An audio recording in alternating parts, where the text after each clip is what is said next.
Excellent.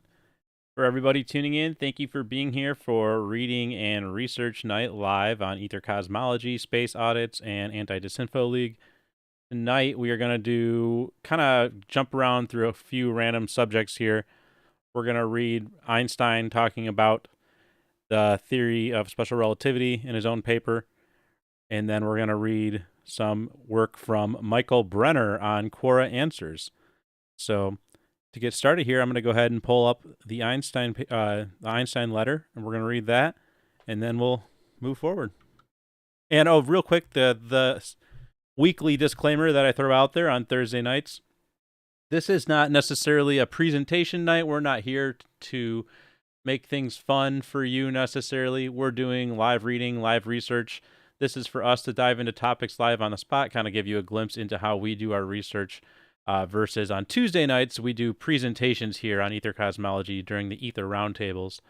So there's your disclaimer, and now we will start reading.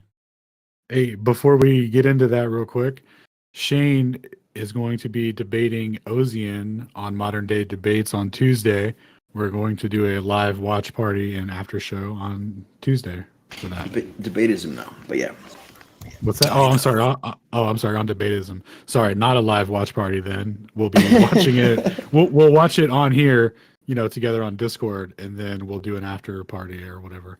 Talk about it. They're gonna. Nice. You guys gonna go on the after show and talk to Ozian, tell him why he got wrecked? No, absolutely not. Probably but not. We will have a good time and hang out with Shane afterwards. So everyone's welcome to come out for that. So I think they have a specific subject matter too. Shane, what is it again? Ooh, yeah, gravity and electrostatics, and a little bit of ether. So should be fun. Nice. Okay, so gravity, electrostatics, and ether. So they're going to be taking that argument to its maximum potential, dude. Awesome. Yeah, so we'll definitely do an after show here. We'll watch here live on the Discord, and then we'll keep notes, and we'll just go over our notes at the end live with a show. We'll live stream that, kind of like we did with Witzit's recent stream with Ozian. Nice, should be fun. So cool. Give me just 1 second to clear my. All right, while he's doing that, we'll plug Flat Earth Fridays too. So tomorrow, 8 p.m. will be Flat Earth Friday. Or wait, is tomorrow Friday? Yeah, it is. Dang, Thursday's already Thursday. So tomorrow, 8 p.m., Flat Earth Friday. We'll be doing that. And then Sunday, we're doing, Toby, what is it? Bring Your Own Brenner Comp. So yes.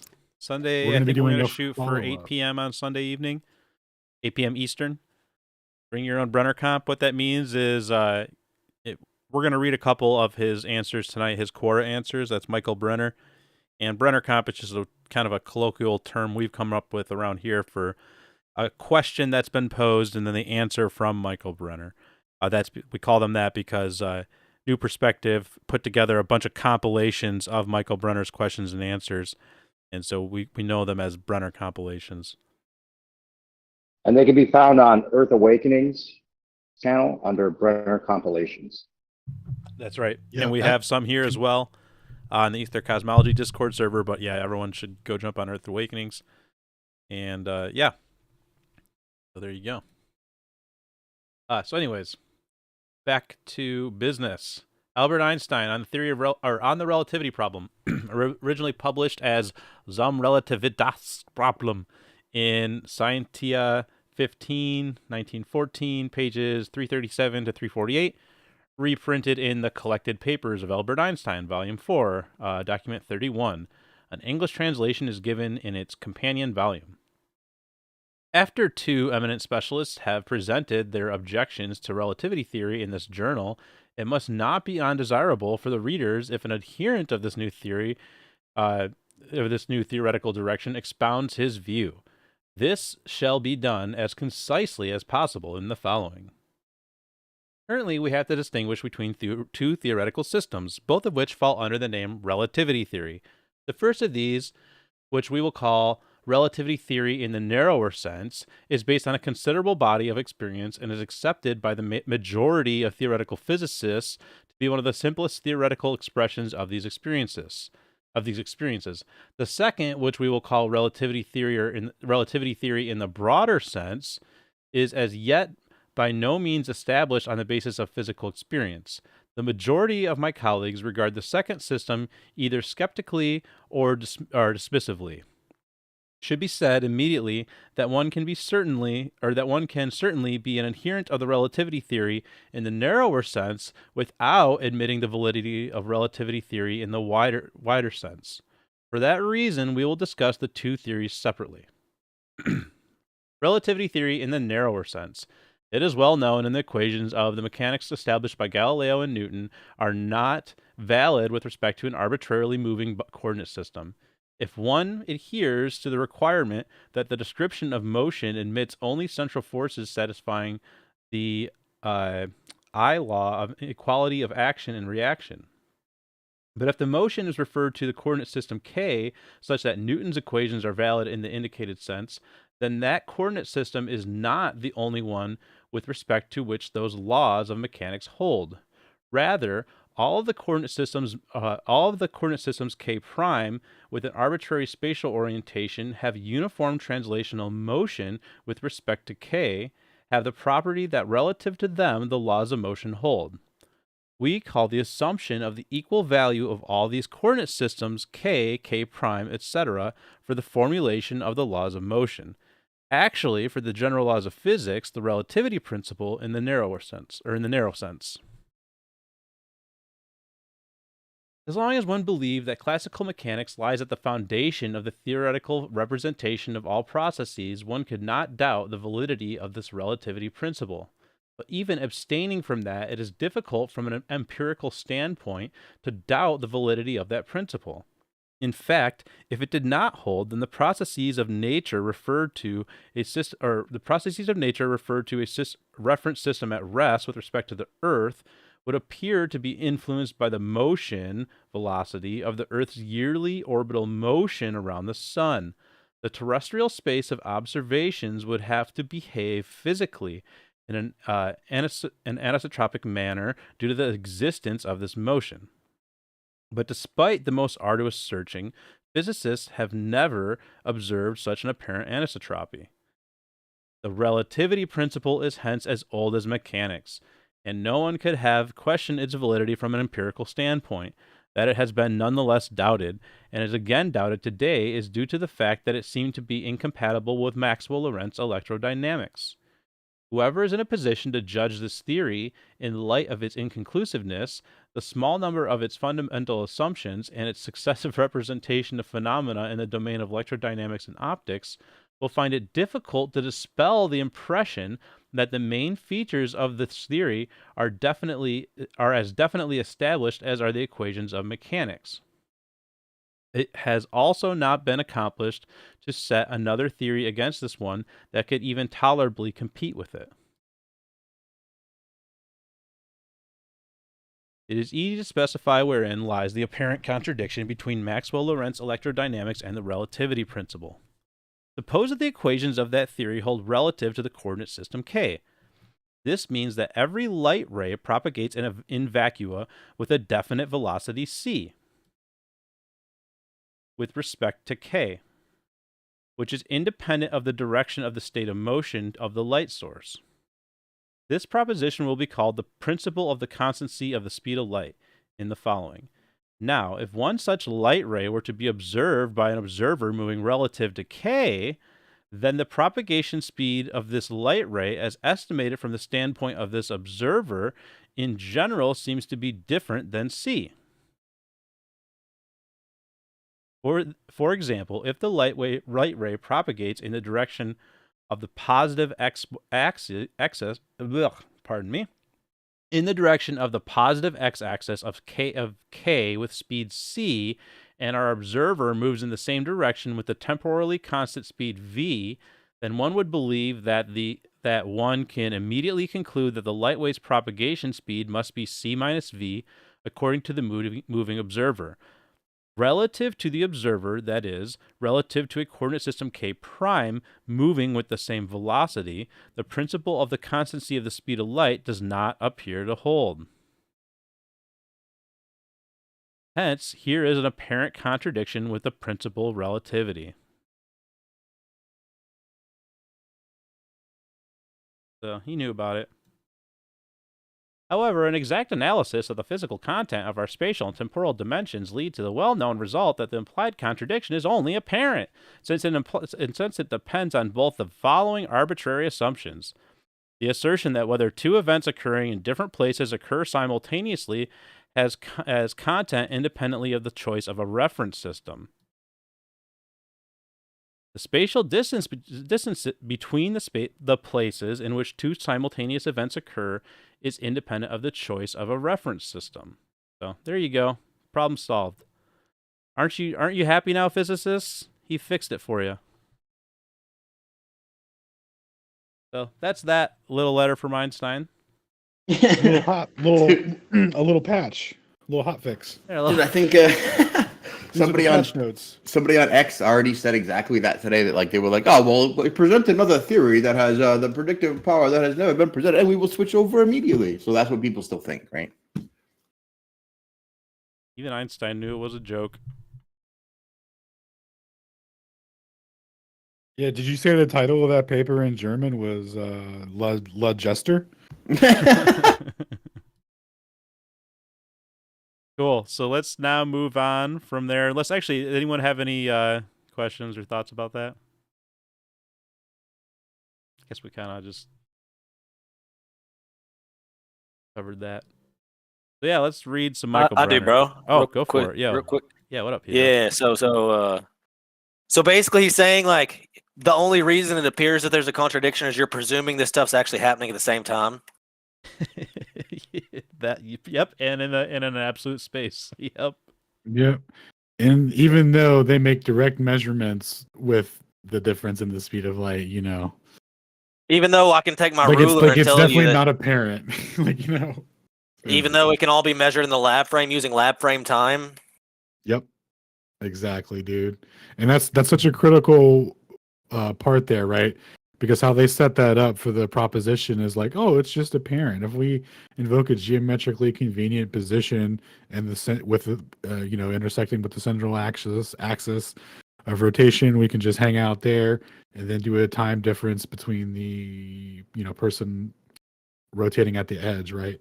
And then they just look at it that way and they're like, yep, it's just an illusion. If there's ever any difference at any given time, you always presume the difference to be exactly the error that you got as in terms of a time dilation. Well, in terms of like a ring laser gyro, they wouldn't have it as an error. That would be like their reading, right? But they just wouldn't internalize the meaningfulness of the fringe pattern, right? Because they don't say anything about that in the manual, right? It's like it just talks about how there's a time difference that produces it. It doesn't get into the specifics of what that implies or anything like that. Did he ever address the anisotropy of the time or length difference? No, he never commented on Sagnac or Michelson, Gale Pearson.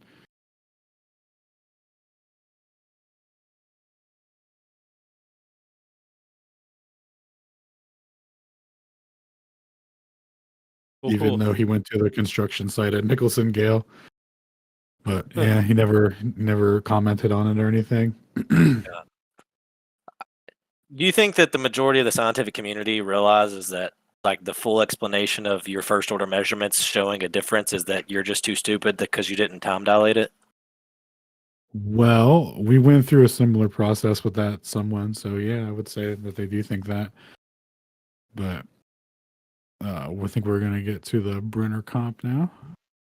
Yeah. Well, I was gonna pull the paper back up, but yeah, we can jump into the Brenner comp.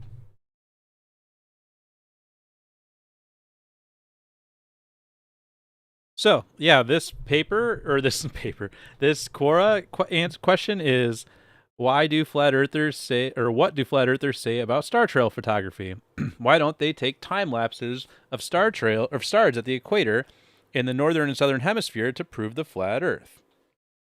So Michael Brenner says, well, star trail photography is the ultimate vindication of a flat Earth realm over which light phenomena, which must be roughly in the same plane, rotate in lockstep around a center.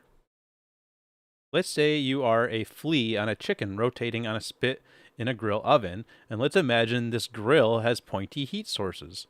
Then the flea will see these points rise, moving to the zenith and set, and all these points, including himself, would lie in a plane, not matter where on the chicken it stands.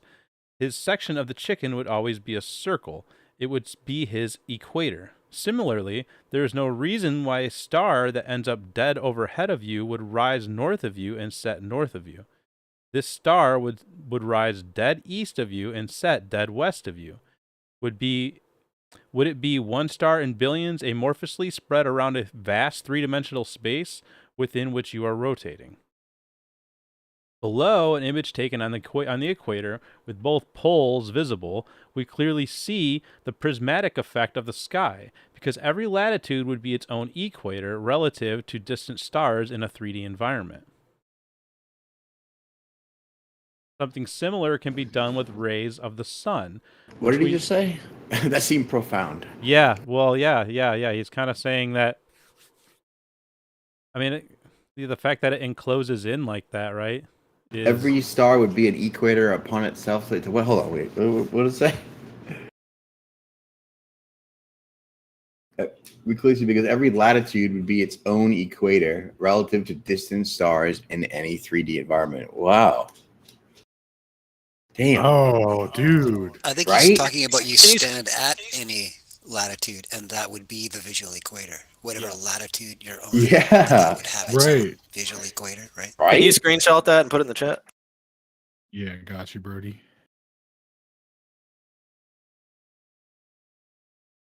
This is why we read Brenner comps. Dude, that's such a good point, man. I was thinking about the equator the other day because it's the only point where they invoke perspective regarding the stars, right? They're like, that's produced what we're looking at on screen. They're like, that's produced by perspective, but not when you move away from them relative to the latitude, right? That's Earth curve. Do they? They say that's perspective? That's so ridiculous. It's the only time they say it. Oh my God. I didn't even know that. Yeah, Right? and That then is, like, so the only time they and then say so it. and then so what Brenner pointed out, it's like you don't get to have this you don't get to perspective this and then not acknowledge the relationship that you derived and all that. But yeah, so what he was pointing out there is that at any latitude you should see this for your, like, what you see in the sky relative to your latitude. It should be like that. You should see a divergence based on perspective if it's due to if what we're seeing is due to globularity, Right. relative to the latty. If it was That's a awesome. globe. Yeah, that's Dude, what stars that's would such look a like, dude. Oh, I can't wait to. Sorry, go ahead. Can I ask well, just a dumb question, right? In that picture you got right there, it looks like at the bottom of it, is that the horizon at the bottom of it? I would assume so. Yeah, this is like a fisheye effect. Yeah, It's definitely also the fisheye. horizon on the top. Okay, so See, why there's are land the up there too. again? I'm totally new, but like, why are the stars going north to south or up and down? Because the camera's pointed, oriented up, down, east, west. Okay. Yeah, I so don't this is know, like a looking straight super up. wide angle shot. It's a big dome lens, and you can see north, south, east, and west. You can see land all the way around, right? It's like what they shoot for planetarium footage and stuff for SARS. Yeah, it's like you can Yeah, think of it, oh, I'm you can sorry. think of no, you're good. You can think of like half of a 360 cam kind of. Yeah, but Dome but it's supposed to be on a plane, right? So wouldn't that be flipped 90 degrees, like rotated 90 degrees? Or No, it's a fisheye lens, so that's the effect that you're getting. so His it point is rotates that it. it makes it like the curve. This is your uh, entire image you're azimuthal getting. grid squished flat. Right. No, I'm not talking Yeah. about that. I'm talking about like versus, so like take this, rotate it 90 degrees. You see what I'm saying? Like the star trails. Like going left and right versus up and down. Yeah, I see what you're saying.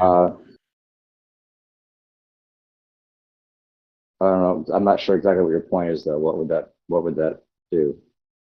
I don't know. I'm asking.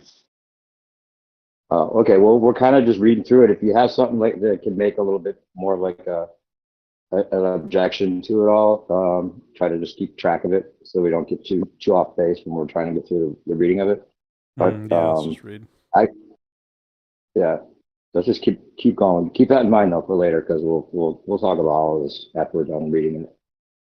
It's not really like stop and have discussion too much. Oh, my bad. My bad. Sorry. No, I guys. mean, yeah, it's All right, cool. well, You're all No, good, man. Yeah, you're cool. no, it's all Just good. trying to understand it. That's all. My bad. Hey, This yeah, guy's you're straight, bro. this guy's cool though. He's a Glober. He's just learning.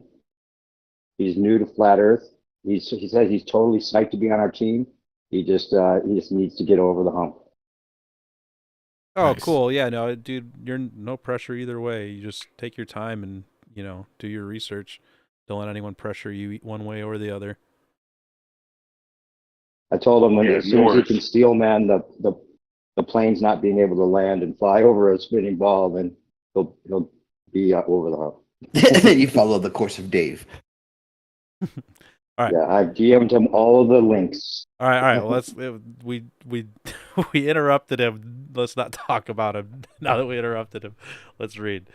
So, something similar can be done with the rays of the sun, which we now have only one source, i.e. one pole, but we see two. Below, a panoramic view capturing solar point and anti-solar point. But we know, of course, that we only have the solar point and that the anti-solar point is a prismatic artifact. So is Antipolaris. Damn, dude, this dude's on top of it. Only if the stars are pretty much arranged two-dimensionally, rotating in lockstep, can the above star trail image emerge on a photoplane or a photoplate. Now, yes, stars will rise in the north of your position, move overhead of you into their zenith, and then continue to set in the north of you position again. Another huge problem are the fantasy distances.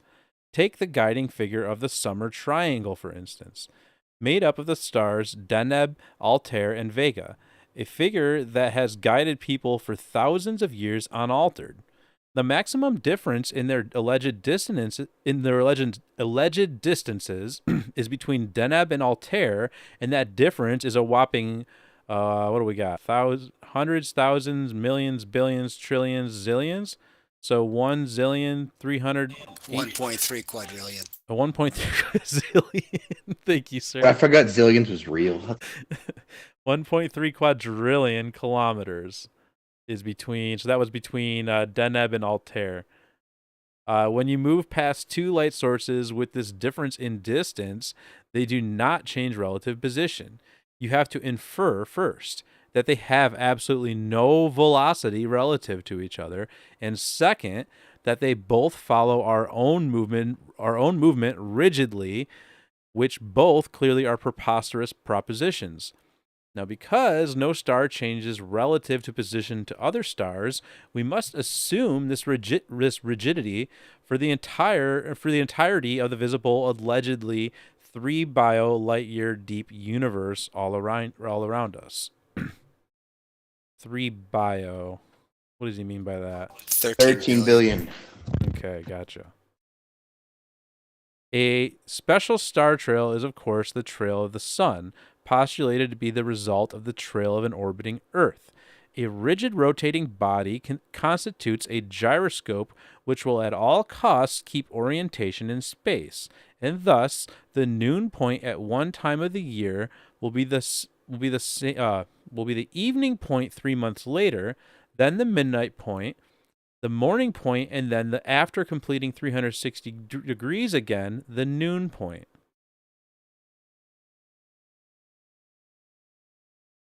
But the noon point remains all year round, as sundials demonstrate, none of which have swivels incorporated in their design. Well, wait, what? You missed a noon. The noon point remains noon.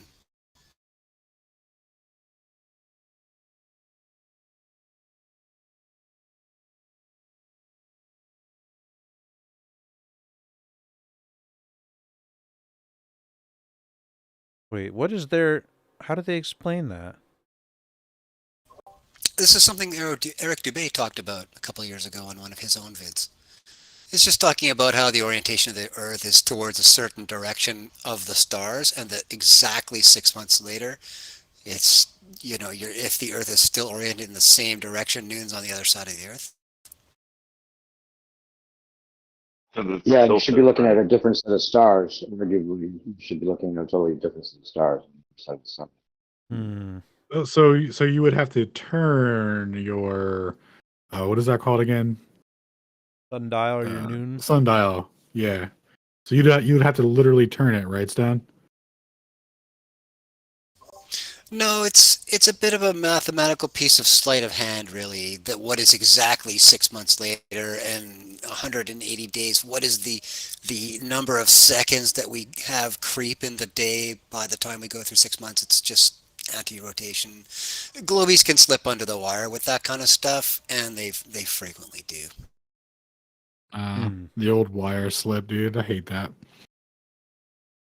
So yeah, here's Brenner saying, don't let yourself be fooled by fancy terms like sidereal day and such, because the backdrop has nothing to do with the relation between Earth and Sun, and this relation is 15 degrees to the hour, no less and no more.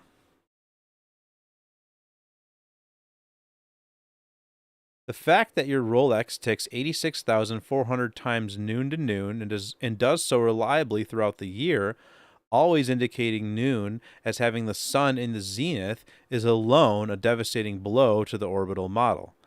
The desperate attempt to introduce the stars as argument is simply out of place. First, because according to model, we have a hundreds, thousands, millions, billions, trillions, 3.7 trillion or 3.8 trillion kilometer void around us, which makes the stars completely irrelevant to a discussion about the relation between Earth and Sun, and second, because the measurements are against such argument. The Sun is overhead exactly every 24 times 15 degrees and equals 360 degrees, and not 360 degrees minus 0.986 degrees. And that means, of course, that the sun keeps a constant 24-hour orbital period around us and not vice versa. Wow. Yeah. Dude attacked it so simply. But right. It's just damn. like going back to level 1 and just realizing how many insane assertions you already just took for granted. And how many things we already accept when we try to debunk it. Like, we're already accepting 40% of it when we're trying to debunk it. It's crazy. That's why I love Brenner. Yeah. That's why I said I was comparing Stone to him the other night. But yeah, so sun, moon, and wandering stars, i.e. planets from GR. Planets from... What is this? Greek. Thank you. Greek, yeah. I.e. planets from Greek, planetes, wanderer, are phenomena independent of the rigid rotating star canopy, and it is important to notice that the sun is not and has never been associated with being a star. It is and always has been the sun. To call the sun a star is a newfangled fancy unrelated to observed reality.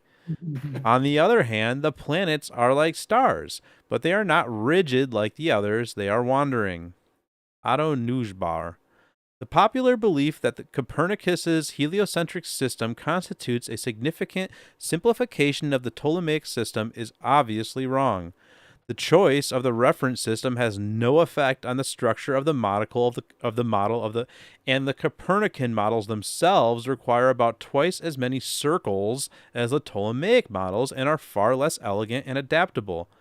Modern historians, making ample use of the advantage of hindsight, stress the revolutionary significance of the heliocentric system and the simplification it has introduced. In fact, the actual computation of the planetary positions follows exactly the ancient patterns of the results, and the results are the same. The Copernican solar theory is definitely a step in the wrong direction for the actual computation as well as the underlying kinematic concept. Shout out to Otto what's his name? Mike's drop. So yeah. let me. Damn.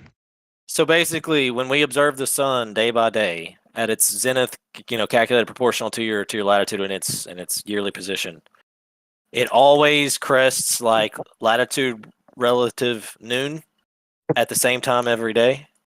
And so like because of that, there's this whole like shift between a sidereal day and a solar day should after 6 months cause us to see what? I mean, He noon put a should little shift to graphic. night. He put I'm a only little listening graphic to that you was guys. trying. I'm I was sorry. trying to explain. Go back up a little bit, Toby, to answer that question. Yeah. Keep going. Keep going. Keep going. Oh wait, no, more, Up one. more, Or, yeah, more. right This there. one right there. That's supposed to explain it. Yeah. I know that part, but I'm saying like we do see different stars throughout the year. So I guess he's talking about the sundial, the physical sundial. We don't see completely different stars, though. We see a different zodiac, which has processed into our visibility from around the sun, from the difference from 4 minutes in sidereal and solar, right? It's very different than a whole new set of. It's like what Brother Sanchez was trying to argue with FTFE. There should be a whole other zodiac wheel on the bottom of the ball instead of everyone seeing. I think that's what he's saying. Oh wow, I never thought of it like that.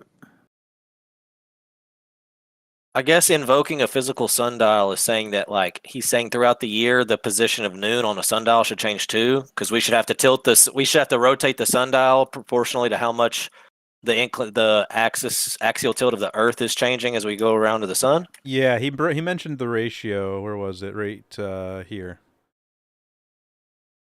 So there's almost a 1 degree. It should be like a degree every day. Yeah, because the sundial is pointing quite a just degree like for 365 days, right? Not Oh, quite a thank you, degree thank for you. Yeah, yeah, yeah. 365. That's why.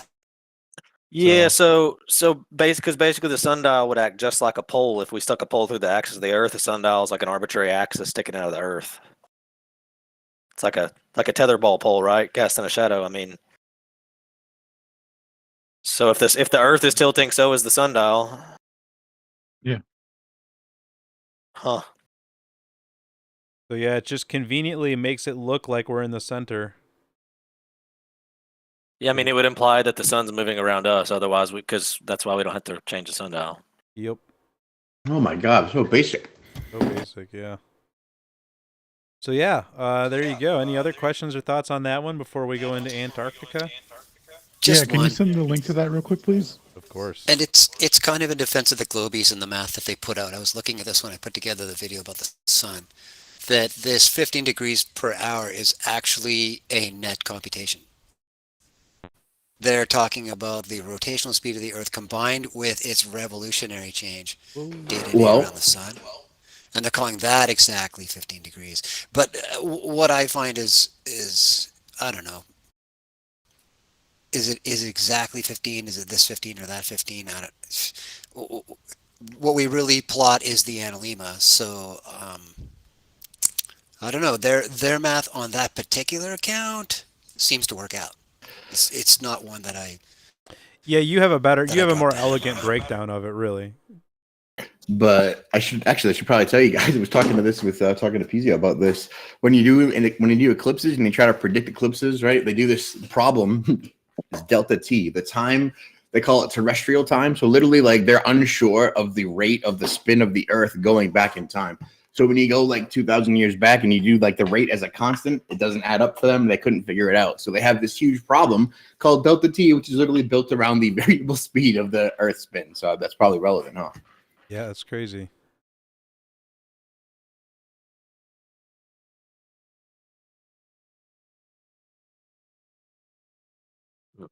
Yeah, so I would say like Stone has a video where he talks specifically about this relationship of the Earth spin and the speeding and slowing of the orbit. Really, it's kind of 2 videos, isn't it? So this is kind of like a level 1. No, it's a couple thoughts about the sun. Just what you're talking about there. Yeah. So yeah, I would say that would be a better breakdown of this. But this is kind of like the level 1 look at it of the, the stuff we take for granted of what they tell us about this. No, absolutely. Like I was saying, it's exactly the point that Eric Dubé made in a very similar in a video just about that. And it has the same graphic with the 4 positions of the Earth. And yeah, it's another one of his quote proofs. There we go. All right, let's move Can I on. just add? Oh, well, yeah? I'd like to add that New Perspective gave a good tip the other day. He said that it's very beneficial to read Brenner's comments to his own videos. Oh, There's yeah. more gravy in there.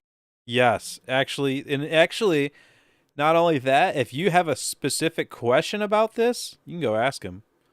Because he seems to be pretty good still to this day about responding to his Yeah. comments. He's responding to these guys, these trolls that just keep attacking him. Oh, dude, the And trolls he'll come go in back like, and forth. He never Paragraphs. stops. Yeah, he pretty Paragraphs. much Dude. answers everything. I wouldn't answer that first one. Okay, then explain. Okay, done. Like I've already done that attitude. It's done. He goes Yeah. in and explains it to that person too. What a Yeah, champion. look at all the responses there. Yeah, there's a I know. lot more you can go through on all of these. Crazy. I started actually taking screenshots of the comments too to begin with, and I'm like, okay, this is ridiculous. I'm just doing. You should just record it. You record like a Okay. stream, one comment stream via OBS, like all the way down. See all the effort he puts in Yeah. and all the answers. Seriously. It's like so having a let- little cheat sheet. Before we start the next link, or the next one, can you send the link as well? Yeah. Thank you, sir. Ooh, is it illegal to go to Antarctica? I'm glad there's a Brenner deep dive on this, so I don't have to really do it. Yeah, I was pretty pumped when I did. Yeah, I did leave that one for others to do. Okay. Let's see if that one's linkable. 1 second. Yep. Cool. That one went through. All right, cool. All right, So- go ahead, sir. Is it illegal to go to Antarctica? If so, why is that? Is there any secret? So this is in the context of him responding while there's already other answers that he's in the midst of. So that's why he's kind of starts off here by saying, everyone here in the answers says it's not illegal and that they've been there, watched the penguins, and even swam in the ocean. That's fine. You have been to an icy place where guides showed you around, but try to launch a private expedition just to go and have a look why ships are sending signals from 78 degrees south, for instance, and you'll hit the legal wall in a hurry with a loud thump. So here's the 78 degrees south position. Has any of you guys in the answers bragging about having been to Antarctica been here? And he points to... Wow, what is this? 78 degrees south. Wait. Hundreds of miles inland is what it is. That's absolutely not traversable. But, yeah. but go back to the first picture. Or no, scroll the one on the coast right Oops, there my you were bad. looking at. Fishing. So it says that that's 78 degrees south on the satellite. 78 degrees south, 88 west.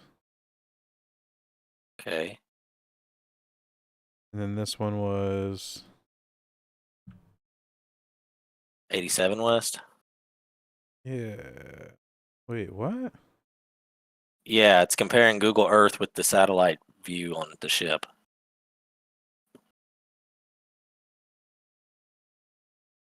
That's coming south to the west of South America as it comes down. You'd be coming down the Chile side to hit that. Gotcha. I think he's pointing out the discrepancy between the satellite position given by the boat and what's on Google Earth. Or just what's going on here? Why was anyone here? Well, that's what is water, it? and that's way The inland. mere oh, distance between them. He's talking about how the boats appear inland sometimes because of the freaking compression when they do the cylindrical projection down, which is done with the Mercator, right? It warps the pole. So when they try to put people actually in the pole, they get this ridiculousness. And people always point it out. I think that's what it is. Oh, Supposed to be well, a fishing boat inside of Antarctica. those right are there. almost the exact same coordinate. You can look at the lines on that second picture and see where the slight half-degree difference would put you. It would put you almost right on the arrow. So if that's saying position received by satellite is that dot, and it's 78 south, 88 west, and he's got 78 south, 87.5 west, there's no way that those two are congruent. Like that's a discrepancy. It's a huge discrepancy. Just think about the Gleason map to the globe and how the outer reaches get so stretched and warped, right? 'Cause So they here's cut it- this they all- continent, right? Here's this continent here. And then there it is right here. Or peninsula, not continent. Sorry, peninsula.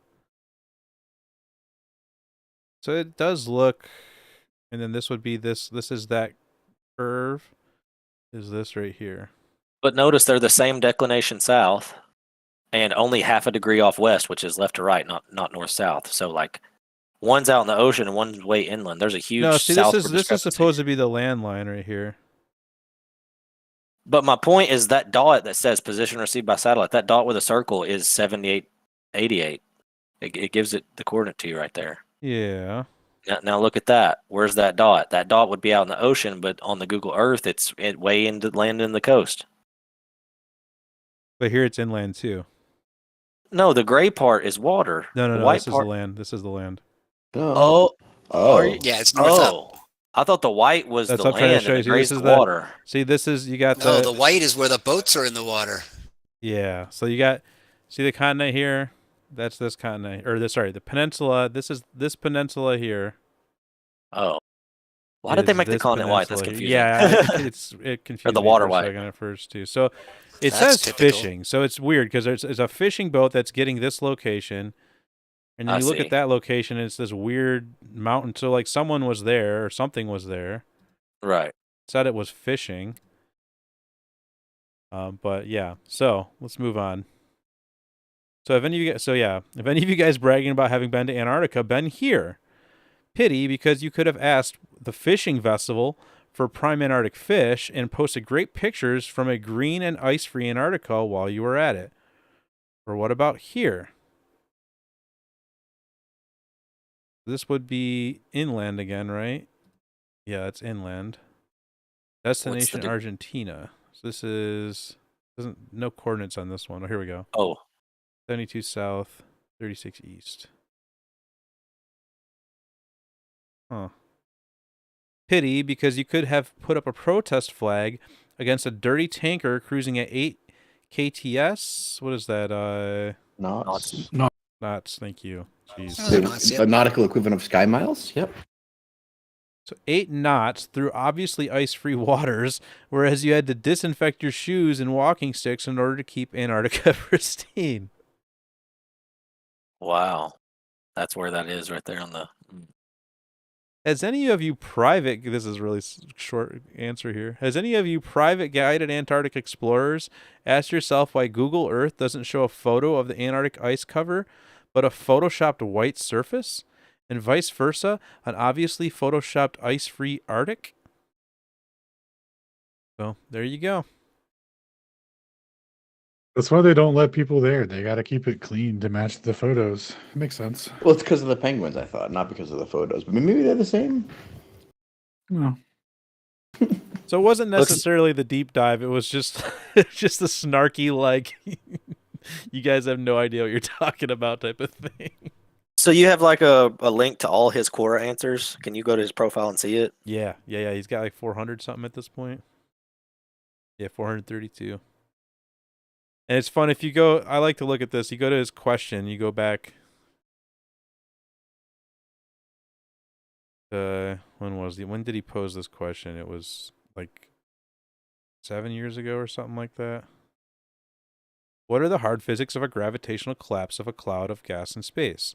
The gas laws and thermodynamics don't seem to support it.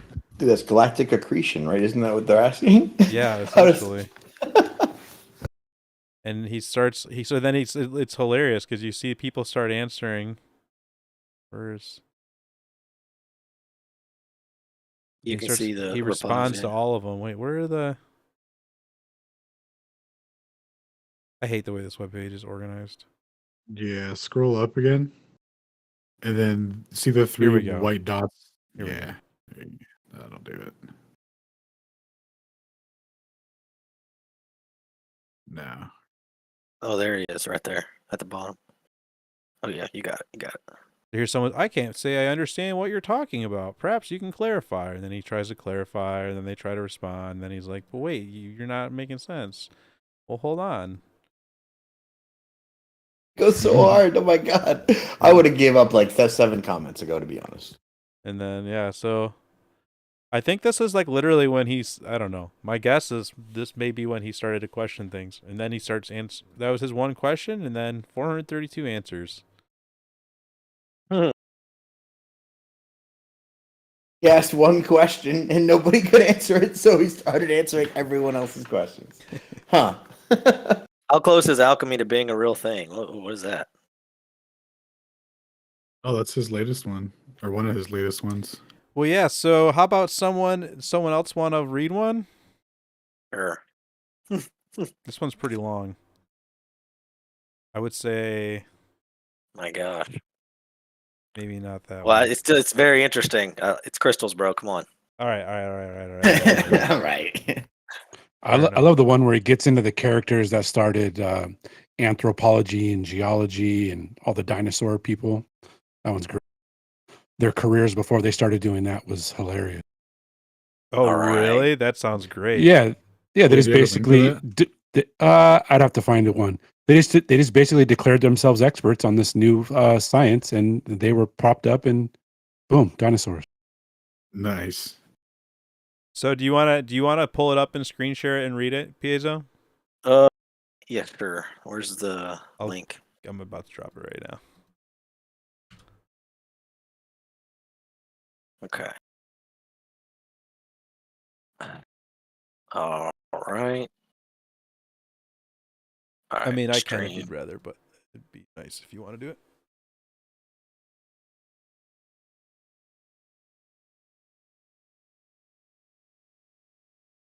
Y'all can see, yeah? Yes, sir. All right. How close is alchemy to being a real thing? All right. Alchemy is the real thing, whereas chemistry is alchemy stripped of the metaphysical understanding of things. Kurt Gödel showed that there is no mathematics of everything without metamathematics, no physics of everything without metaphysics, and no chemistry of everything without metachemistry. And that kind of chemistry is called alchemy.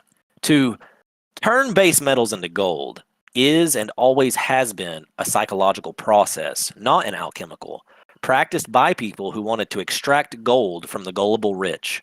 And in that respect, it worked just fine, for a while at least. By 1590, Edward Kelly was living an opulent lifestyle in Europe, enjoying the patronage of nobility. He received several estates and large sums of money from Rosenberg.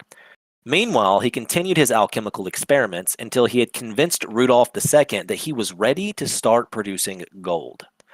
Rudolf knighted him, Sir Edward Kelly of Emeny and New Leuben, on 23rd February 1590. But what goes around comes around, and Kelly eventually dies an ignominious death after trying to escape from prison where he had landed for failure of following through with his promise. Real masters of the trade did not hold gold in great esteem because it was inert, dead. It couldn't do anything, didn't react with anything. And what would a real philosopher do with a dead substance other than impress an ignorant and greedy crowd? To the eyes of the wise, iron, this pariah of human industry, is incomparably more noble than gold, and gold more despicable than lead. For this bright light, this ardent, active, and pure water that common metals, minerals, and stones have preserved, is lacking only in gold. This sovereign to which so many people pay homage, for which so many consciences demean themselves in the hope of obtaining its favors, has of wealth and preciousness only the clothes. A sumptuously dressed king, the gold is but an inert, albeit magnificent, body, a brilliant corpse compared to copper, iron, or lead.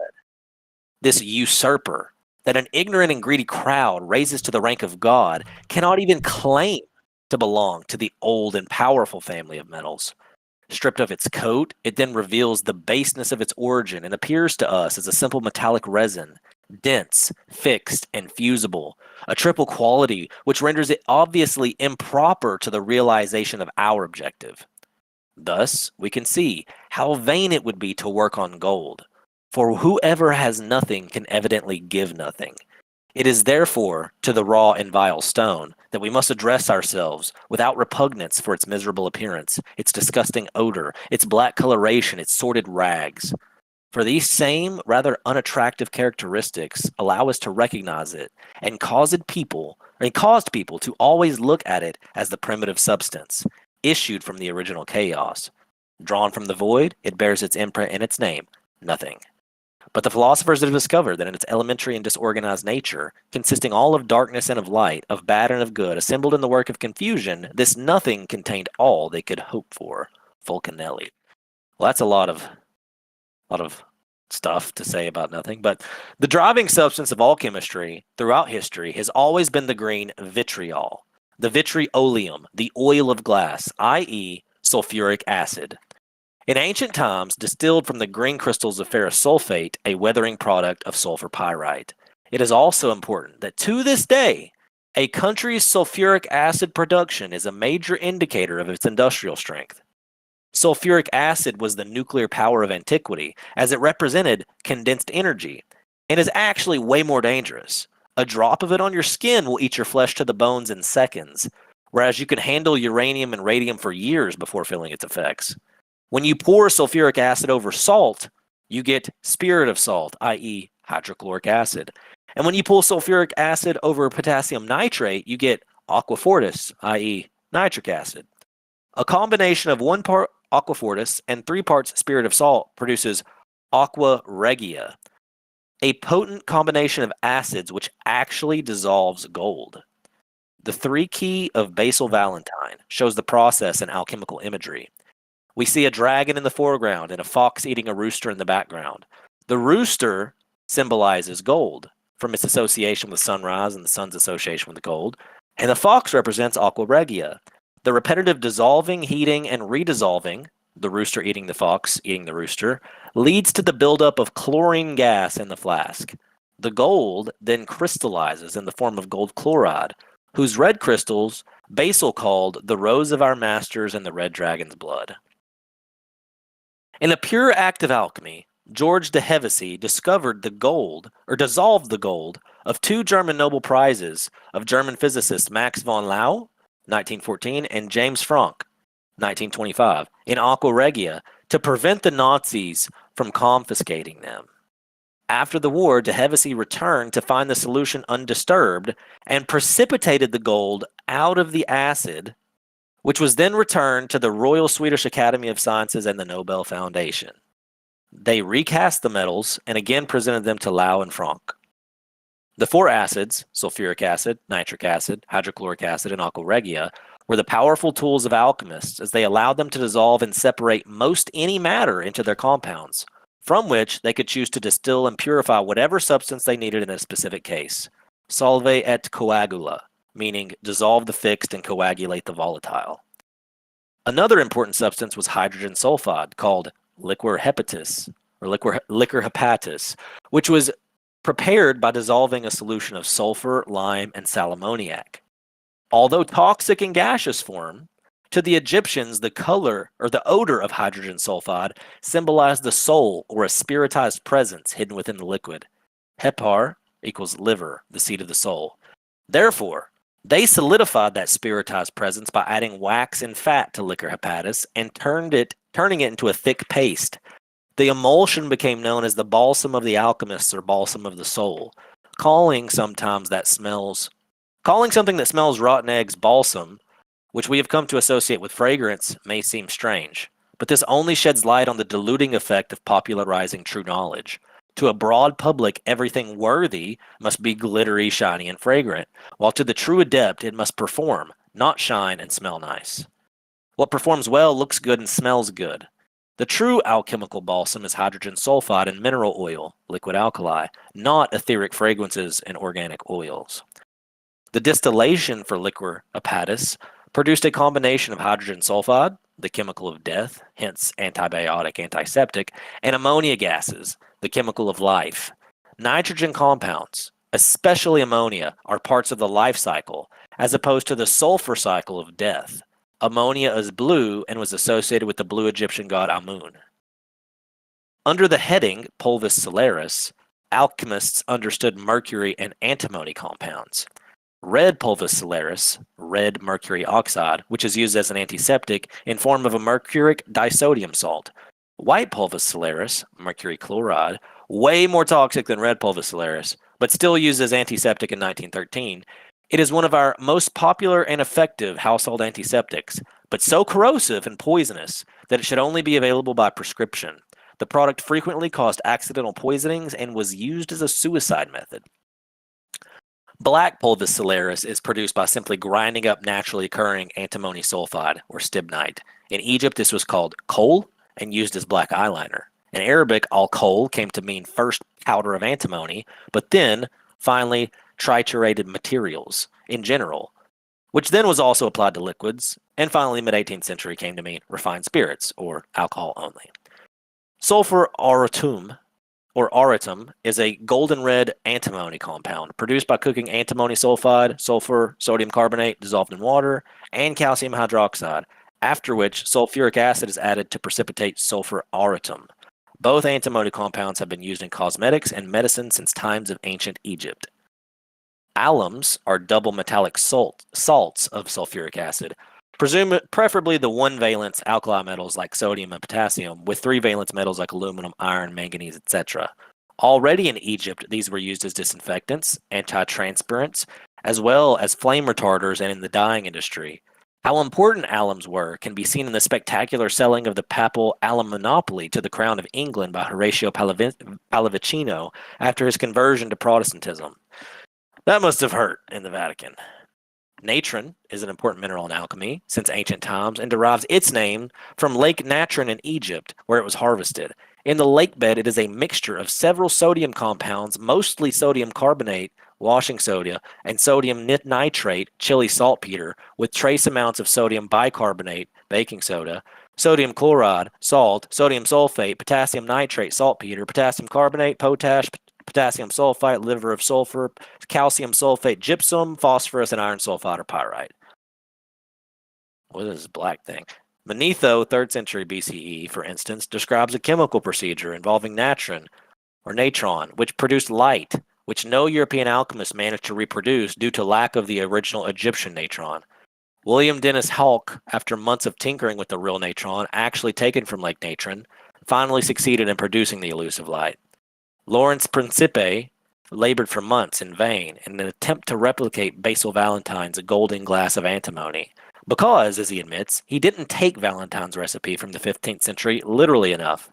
And that means using exactly what Valentine prescribed, which was naturally occurring stibnite, not pure antimony sulfide.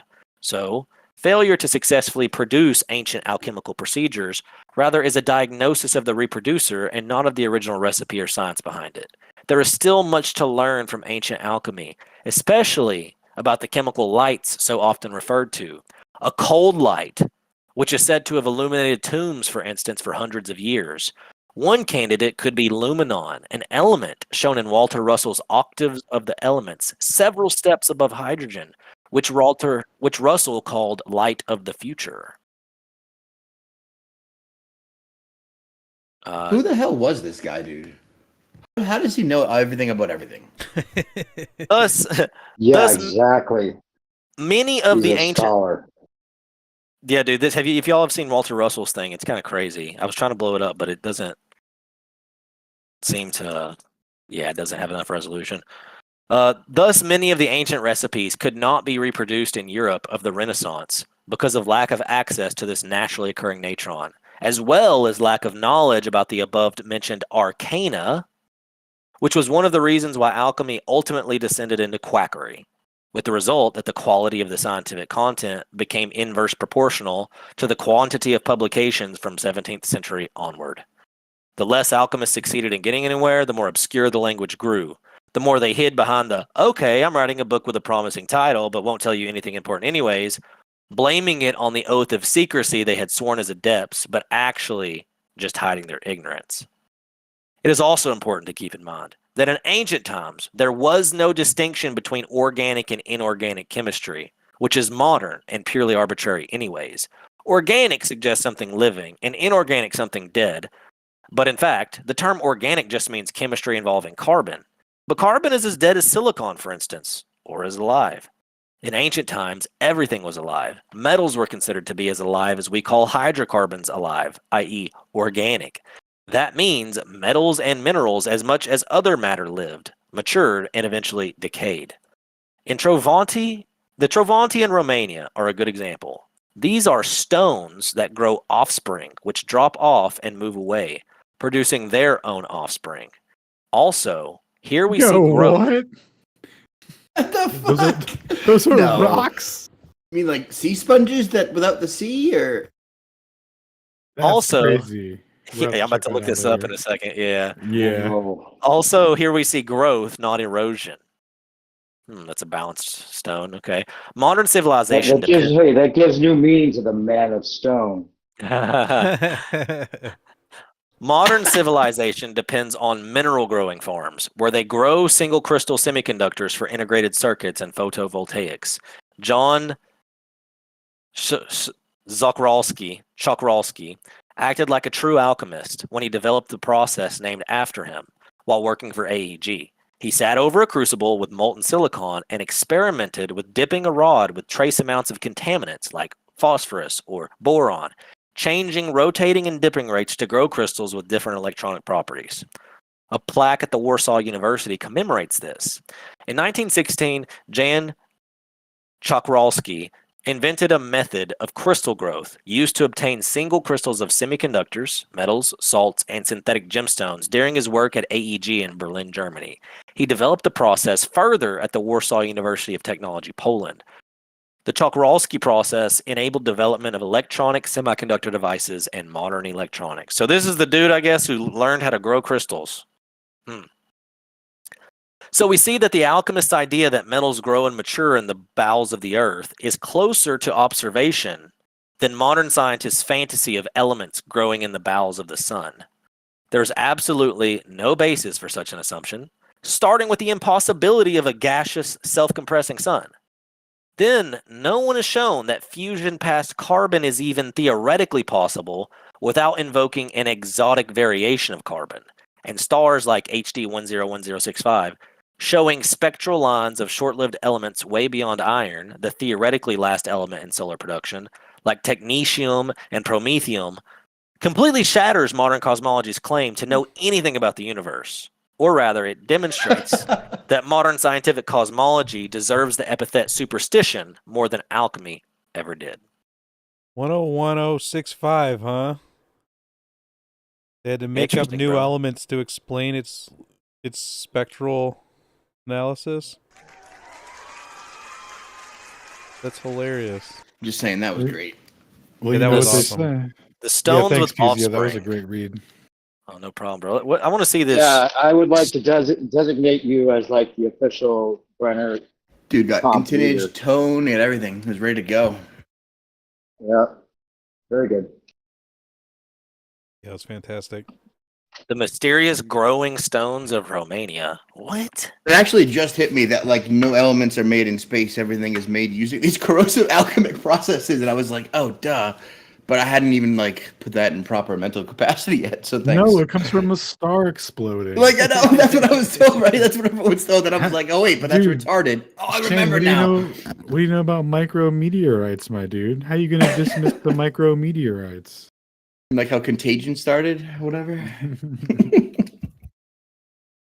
Dude, that's awesome. So these stars, I'm sorry, these rocks just grow other rocks, and then they fall away and make other rocks. That's insane. These rocks are the actual star factories, dude. It's cool. That's just all it is. Ooh, this one sounds pretty good. What does the government actually have to gain from lying about the Earth's shape? Brenner gonna give us a special rendition of Why Would They Lie? Interesting. That's pretty wild, bro. That was pretty wild, man. That was a really good one. Well, it's like they had this arcana substance and this luminous like light stuff that they don't know how to reproduce. Or basically he was saying that, look, guys, we've tried to break chemistry down, alchemy down into chemistry, into this like process where they math everything out and try to break everything into its most elemental substances. But he's like, the reason they weren't even able to reproduce a lot of this stuff is because when they did it, they didn't follow their instructions. They weren't taking, the crystals from this lake and the stones from this cave and the dirt from this forest. And they were just assuming that, okay, dirt contains this, rocks contain this, minerals contain that. And they were trying to do it that way, and they failed. And the longer they failed and further away they got from it, the more alchemy became quackery. But the ancients were able to do stuff with it that we can't reproduce today. That was basically the story.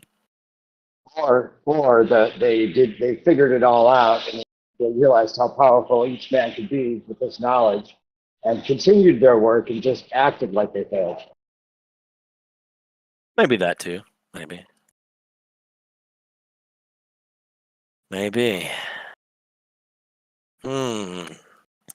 Can scientific facts become false due to new discoveries after they've been accepted as true?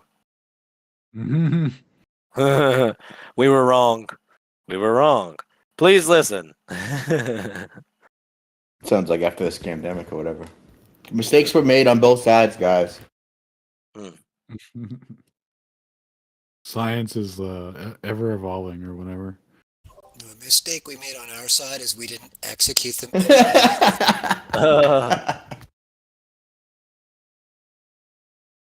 Oh, this is a good point. Why isn't alchemy considered a science? Only mainstream media and schools don't consider it science. Scientists have always considered alchemy a science, as well as upheld one of alchemy's goals, transmutation, as central to all chemical sciences, all the way up to Nobel laureates of the 20th century.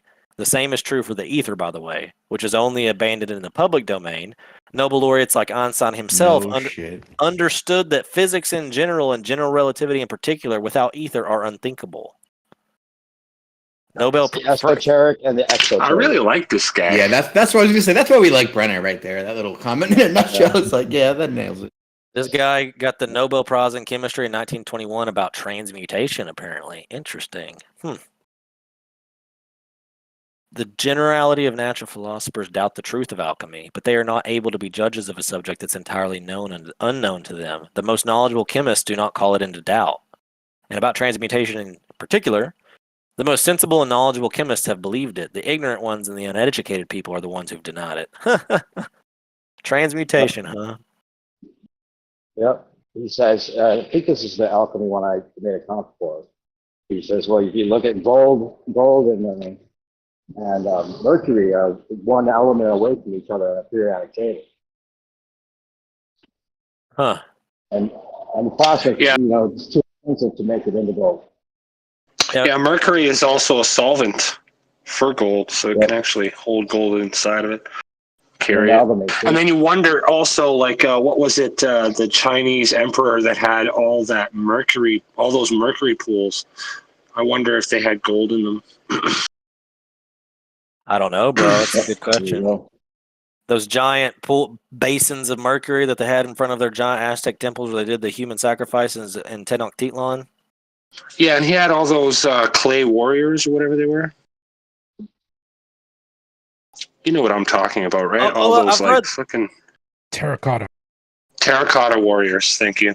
I remember reading this before. I've read this. Just how bad alchemy's rep has gotten can be gleaned from a famous quote among Nobel laureates of the 20th century. When F. Soddy and Ernest Rutherford?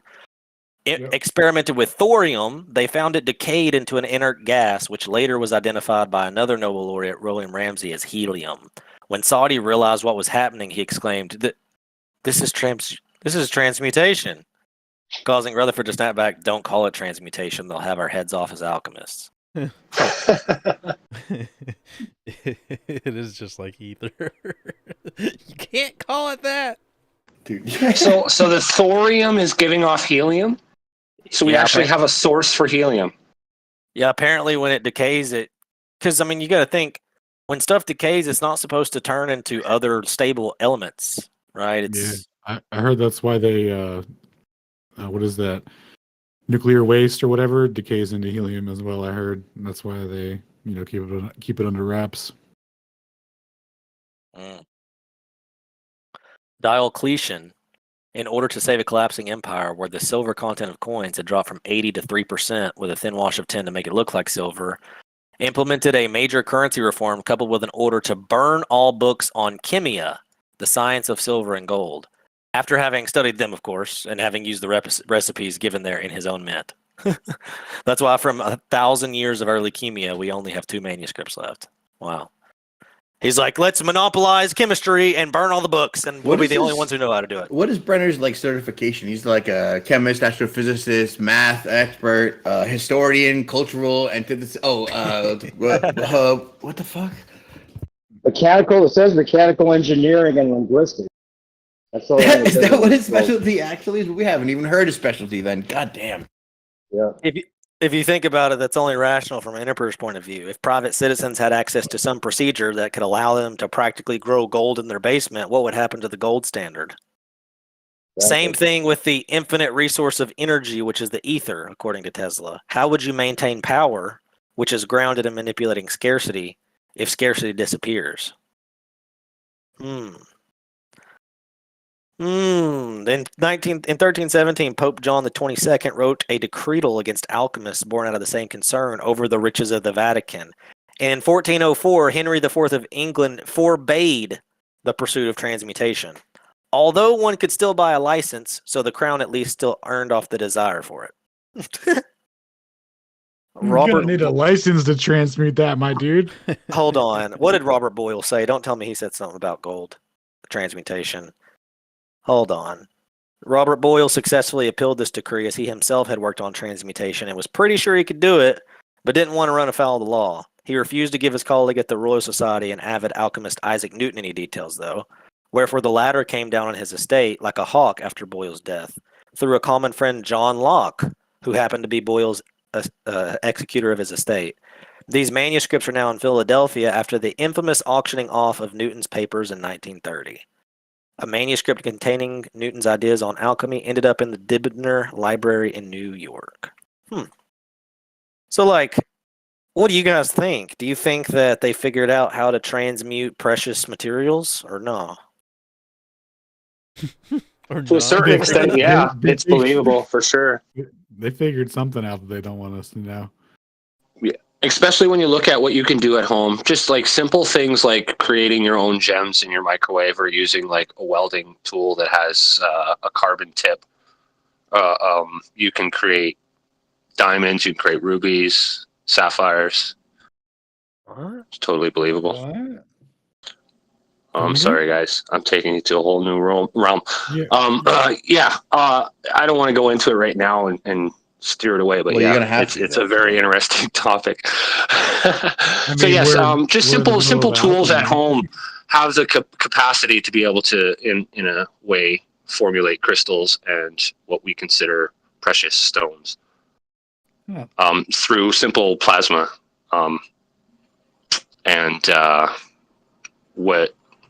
What is it? There's another name for it. See, I'm not really. What is it? Not sure what it's called. But there's a name for it. Anyways, it's very easy to do at home, and it's primarily based around plasma. You also, I think there's other things you can do with food too. You can crystallize food as well, like fruits. Crystallize food. Yeah, like fruits, oranges, apples, mangoes. Through like a selenation process or whatever it's called. Wait, so I can crystallize a fruit. I can make a crystal. I can put that crystal in a fucking computer chip, and I can power something incredible. Am I going crazy? Pretty... Hold on. I wish I had a little bit more time to talk about it. Sorry, guys, but it's interesting because there's even some people theorize that that's where a lot of geoids and stuff come from, is organic matter that is crystallized. And it's not the formation through lava and pressure that creates geoids. What is it? More of like you're talking about, more like a mineralization, almost like a transmutation that occurs.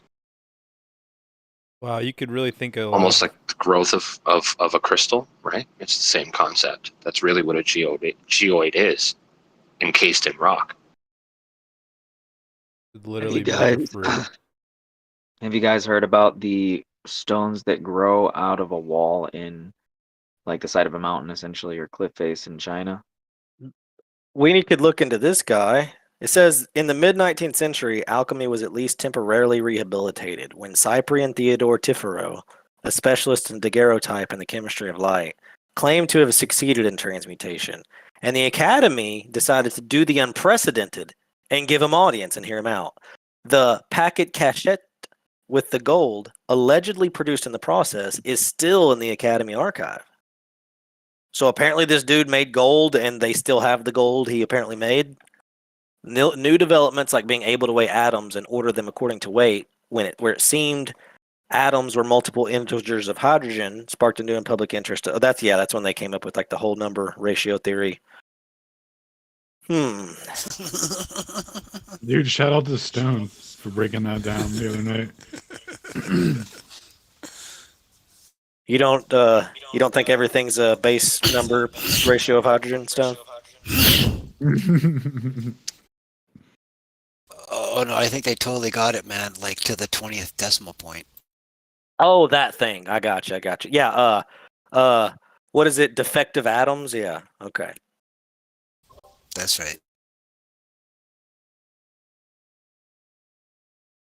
Let that sink in for a moment. As late as 1853, we have a civilian reading to the official scientific body of France, like the Academy or whatever, a paper about transmutation of silver into gold.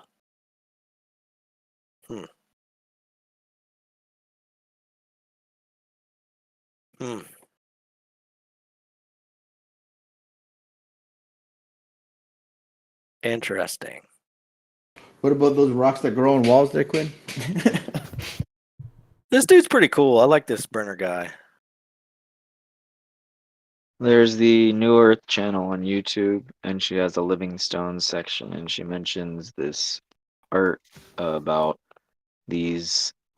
They're like these almost perfectly spherical stones that almost seem to, according to the locals, grow out of a like cliff face that is near their village, and they'll like fall. I don't know if it's erosion. I haven't been, obviously, or if they're actually like forming and popping out or what, but they'll like pop out like an egg and kind of crack open.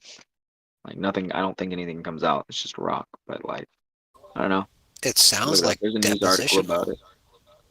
as a part of What is it? drainage. It sounds like it's depositional, like a stalactite formational process. Could be. I don't know enough. Is the current what? Is he about to get? He's talking about pi. The question is the current periodic table correct or not? And he says this is a similar question to what is special about the number pi. What? What are you? How is that related, Brenner? I'm gonna need a follow up, bro. We could read this I read and that. then read the pi one.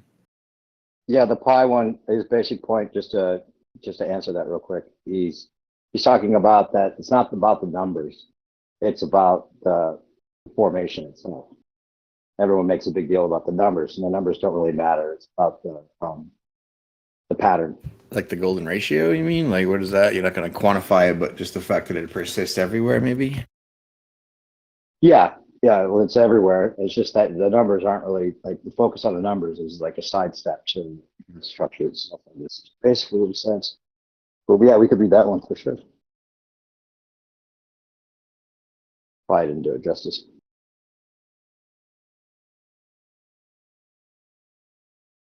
This is wild. Anyways, what paper are you going to read now, Alan? Yeah, I mean, Pieza, if you want to keep reading another Brenner comp, you're welcome to. Or we could, if someone else wants to read one, there's like a bunch that just got dropped in the chat. Or we could wrap it up. Whatever you guys are thinking here. Which Yeah, one I didn't is have anything specific. So Wrap if you it up. wanted to- Dude, I like I'm listening to down to keep PZO going read if Brenner you guys comps. are. That'd be To be great. honest, I'm chilling. Yeah. Yeah. We got a bunch of people on Twitter. We're chilling. Cool. Yeah, I found the one where he exposes all these fraudsters at the beginning of the evolution bullshit, but it's pretty long. They're tweaking the data, they're switching the numbers around and make it look good for the audience.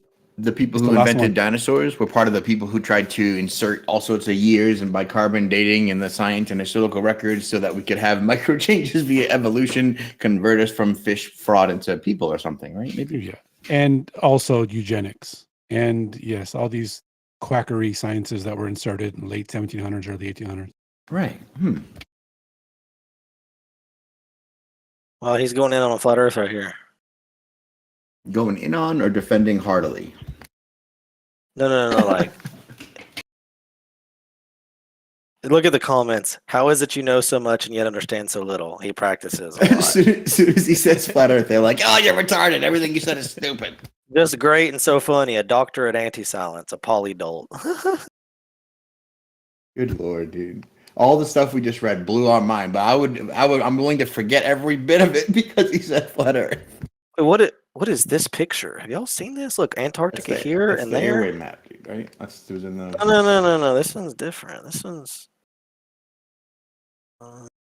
Oh, the preferred war map. Okay. Wait a second. Are you telling me that there's like a bunch of ice below South America, and then there's a bunch of ice randomly off over here somewhere south of Australia, and then over here there's like nothing?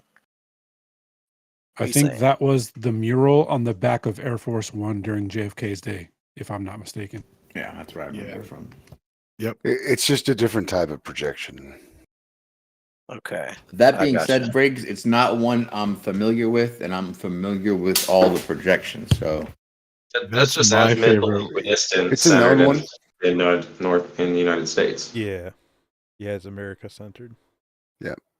That's my favorite war map. Yeah. My favorite war projection. American frame. Yep.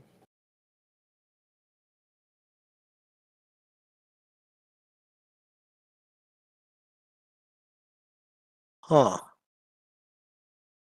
What do you guys want to read? Like there's so many articles. I mean, where's the one that I think the one you had open looked pretty good, honestly. Okay, where to do it? Let me scroll back down. Let's see, where Is it the periodic table one? Levelist, No, were you before talking that. about that last one you posted? Anyone accept Darwin's notion of survival? No, I don't think this is the one.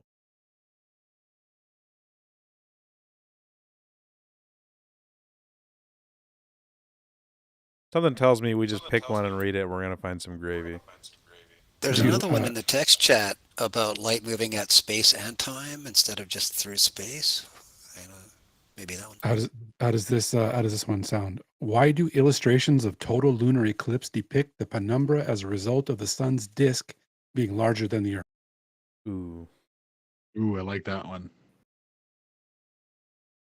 Can we do that? Bubba one? Shadow. Hold on, I like that one too. Drop Yeah. a link, bro.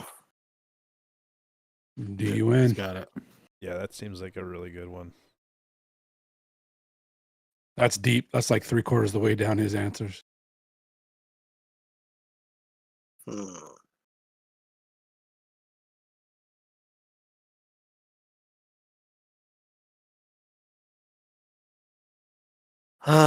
Okay.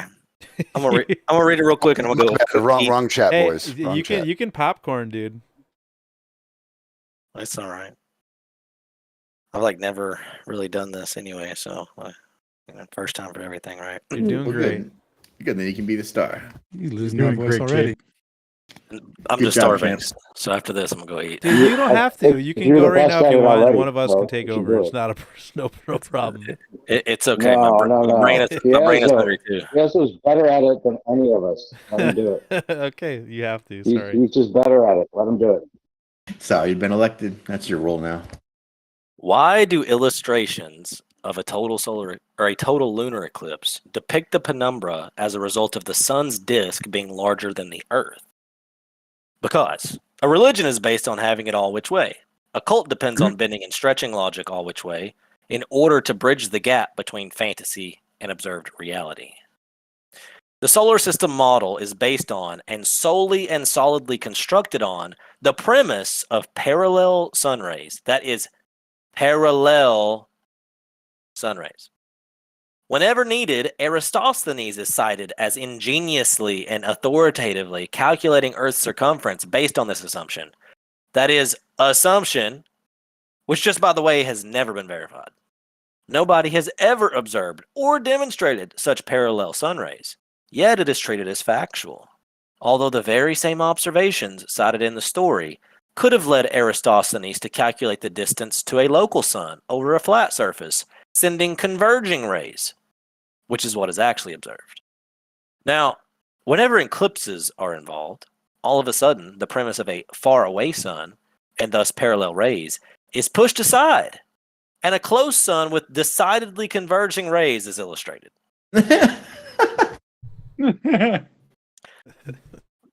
The argument of Peter Hilton that we don't have a 93 million mile long paper to illustrate the situation is as unjustified as the whole model. You don't need a 93 million mile long paper to illustrate half a degree of angular size in the sky.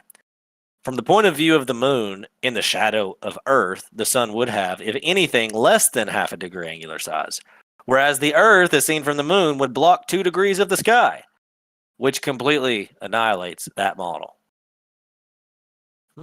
Oh my God, that's so true. You know what's not part of the scaling invariance of an optical phenomenon? That's 0.53 degrees. Yeah, that and that type of shadow from that distance. Holy crap. Let's see where they from the point of view of the moon in the shadow of Earth, the sun would have less than half a degree of angular size, whereas the Earth, as seen from the moon, would block 2 degrees of the sky, which completely annihilates that model. Right? Because, dude, the sun and the moon are both 0.53 degrees. Everyone knows that. So it should be 4 times as big to do what it's doing, right? Isn't that what he's saying? Yeah. I mean, it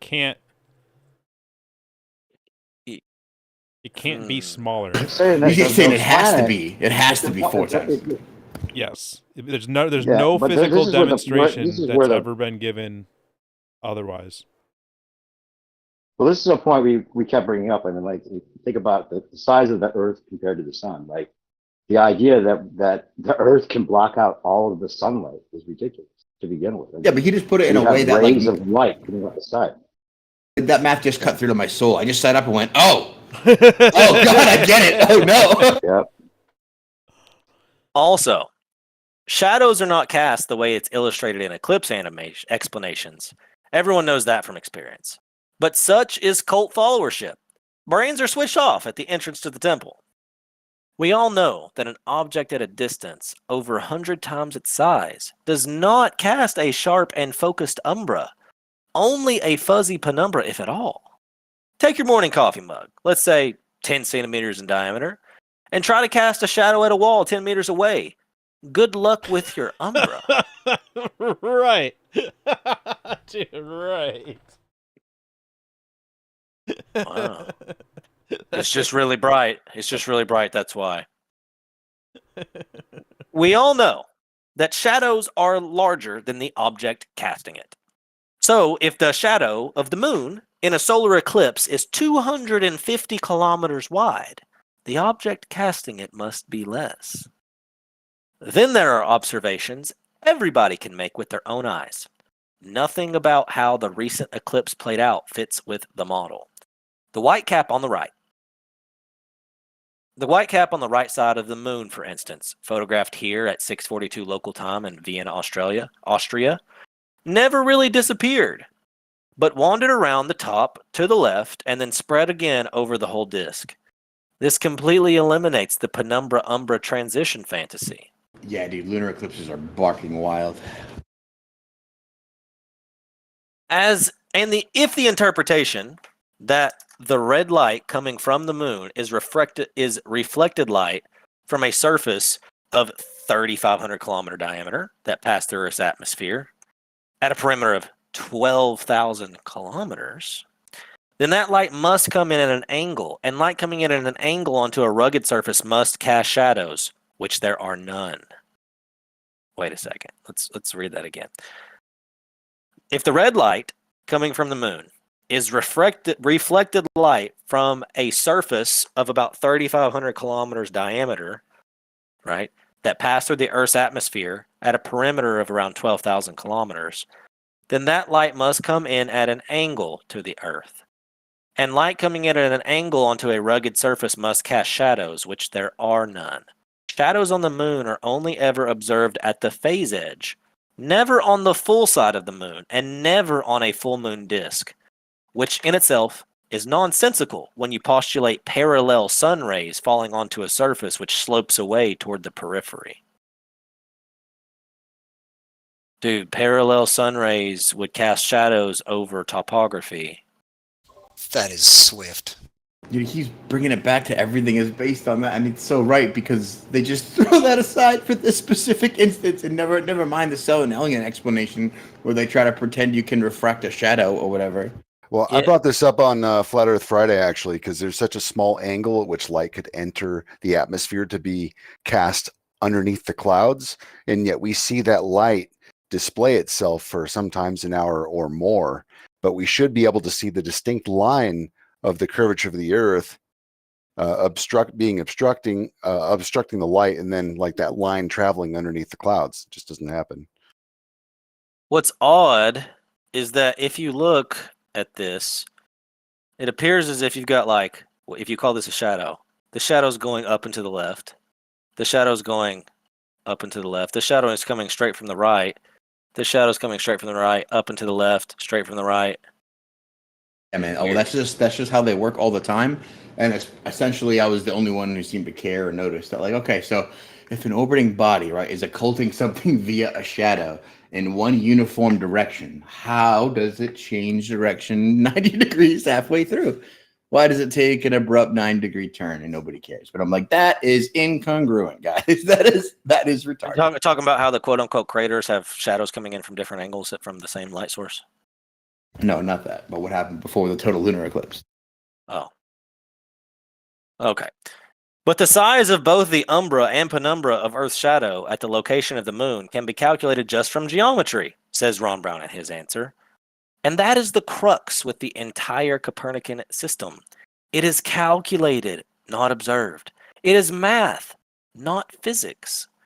The introduction to Copernicus's De Revolutionibus says it all. These hypotheses need not be true nor even probable. If they provide a calculus consistent with the observations, that alone is enough. What? He said that? A calculus. This dude said what I'm saying is happening doesn't need to even be true as long as the math works. A calculus. I mean, dude, they knew about kinematics back then. Bro. That conceptual error has been pointed out right away. Mathematics and cosmology were rightly seen as inferior fields of science compared to physics and astronomy, because the former were purely computational, whereas the latter were observational. G.M. Tolasani argues that Copernicus uses inferior fields of science to make pronouncements about superior fields, and thus threatens to undermine the whole system of the philosophy of science. Tolasani held that Copernicus had fallen into philosophical error because he had not been versed in physics and logic. Anyone without such knowledge would make a poor astronomer and be unable to distinguish truth from falsehood. Newton and Kepler fell into the same category of error because they did not observe. They only calculated what they wanted nature to be, not what they observed nature actually was. Because calculations are arbitrary, the entire system ends up being arbitrary. Newton postulated that the moon is in free fall around the Earth, and used math to calculate matching numbers. He also postulated that the moon exerted a tidal force on the oceans, and used math to calculate matching numbers. What math will never tell you, because math is blind, is that these two approaches are not compatible. Either you have the moon in free fall, or you have the moon exerting a force. You cannot have both. Oh, that's so good! Oh my God, he just destroyed mass attracting mass in an orbit too. From that kinematic equivalence, when you do centrifugal to gravitational, you can't have it, and that's why.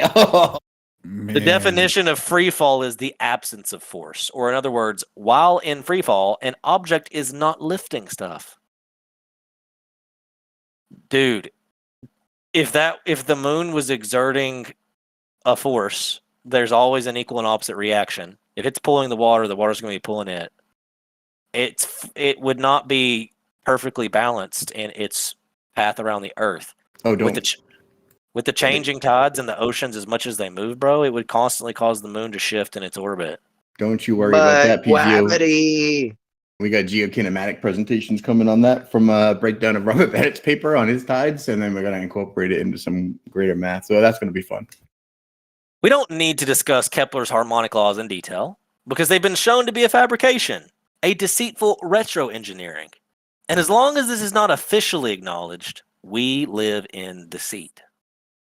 If the parallel ray hypothesis, which is still at the basis of heliocentrism, would be true, we would be hit by a 1.4 million kilometer wide pillar of light from the sun during daytime. And a 3,500 kilometer wide pillar of light from the moon at night. Both of which is clearly not the case. If you apply a GIMP edge tool to an image of the sun, it becomes obvious that 150 million kilometers of distance are a fairy tale. Man, that right there is one of the images that brought me here, like for sure. Like that video. What is this image showing you? What is this It's image showing a crispy edge to the sun that it should not have at that distance, much less the part that it's a gas ball. When we look at our own attenuation of density of gas coming away from the surface of Earth, you know what I mean? It's all at the surface, and then there's this big, long fade, a drop in pressure towards zero, right? Starting at about 12 kilometers up. Well, the sun, allegedly, because of its mass, has 32 times Earth gravity. So it should still have the same kind of fade away thing with a slightly different curve. And the edge would not be crispy. Also, a definitely apparent foreground and near ground. Like that sun is behind and in front of those clouds. That is crazy. So, I mean, why would it be? I don't know about that. That's a function of the CMOS sensor and its lack of ability to resolve contrast. I don't know. It looks to me like it's in front of and behind shit, dude. I'm not gonna lie. I've seen this picture before. Not this exact one, but the original. I mean, it could just be that this cloud right here is like really thick, and the light from the sun's not cutting through it, and this cloud's here thick and thin. But like that's precisely it. But there's a bunch of other images and videos showing exactly the same in the same circumstances, though, that seem to portray. But the sun's not in the clouds, though, bro. The sun's like really high. You know what I mean? Like it's much farther away than the clouds. Yeah. And if you compare traces of moon and stars, it becomes what the frick? It becomes obvious that they do not differ in depth. They are light phenomena originating at pretty much the same distance because the length of their traces depends only on radial distance from Polaris. Bro. Hold on a second. If Earth is a he's saying that parallax should mean something in our observation, and we never observe it.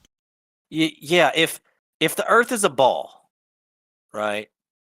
It's a ball spinning, and because of its spin, it creates star trails.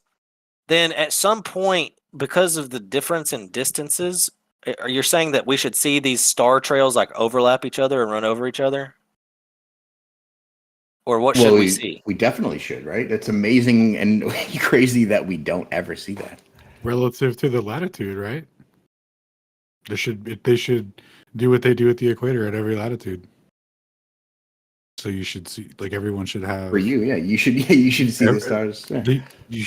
They should have diverge away from right overhead. Right. And there would be different levels of it relative to the latitude. So people would see different things, but all, kind of the same. I'm trying to think about that, bro. Mechanism. Dude, that's so crazy. That was the point we read early. That's the point we read earlier. Like, so at the equator, the globe claim is that it has that effect because the Earth is rotating, and that's like the exact perpendicular point of the axis of rotation. But like, if you go slightly south of that, the stars are still just functionally. Well, I'm not actually rotating perpendicular anymore. Shouldn't we look like we're inside of a toilet paper roll instead of inside like a sphere wrapped around us? Dude, it's so hard to envision what it should look like, but I'm still a fan of the spaghetti monster in the sky, where the stars should be different all the fucking time and never the same. That's kind of what I think we should be. I feel like it should be a cylinder, like a toilet paper roll. You know what I mean? Like, No, it's going to be pseudospherical like your azimuthal grid of vision is. if it was a globe. Okay. Ooh, let's see what this guy replied. Either you have the moon in free fall or you have the moon exerting a force. You can't have both. The definition of free fall is the absence of force, or in other words, while in free fall, an object's not lifting stuff. Nice falsehood. Free fall is not an absence of force. It is unhindered movement in response to a force. Ned Flanders. If there is no force, there is no fall. There's just floating. Oh, well, that makes sense. Thanks, Guy. Thanks, Roy. Well, I'm Roy, you're- satisfied. Okay, bedtime. You're Does important to Yeah. somebody, Roy. Don't worry. Does anyone, yeah, does fine. anyone have some fag vinaigrette for my gay salad? My gay word salad? I'm sorry, dude. I shouldn't make fun of people. Yeah, you yeah. should. Careful for It's the fine. YouTube there. Oh, we're on YouTube, right? Why did you not tell me that? We're on like 3 YouTubes, but who cares? Well, I apologize. I just get I upset mean, at we people. don't discriminate around salad around here. It's all good. I just But get anyway, tired of faking gay. yeah. It's true. Oh, that's what fag stands for, by the way, faking gay, if you didn't know. Hello there, Michael. First, let me thank you for all. Oh, this is a nice guy. Okay.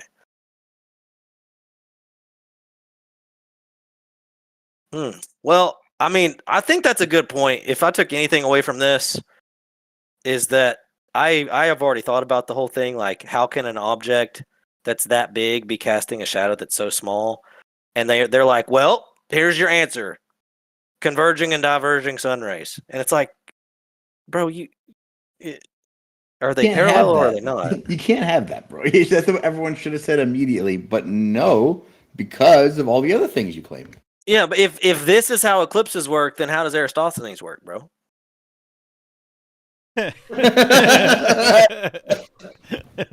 How dare you?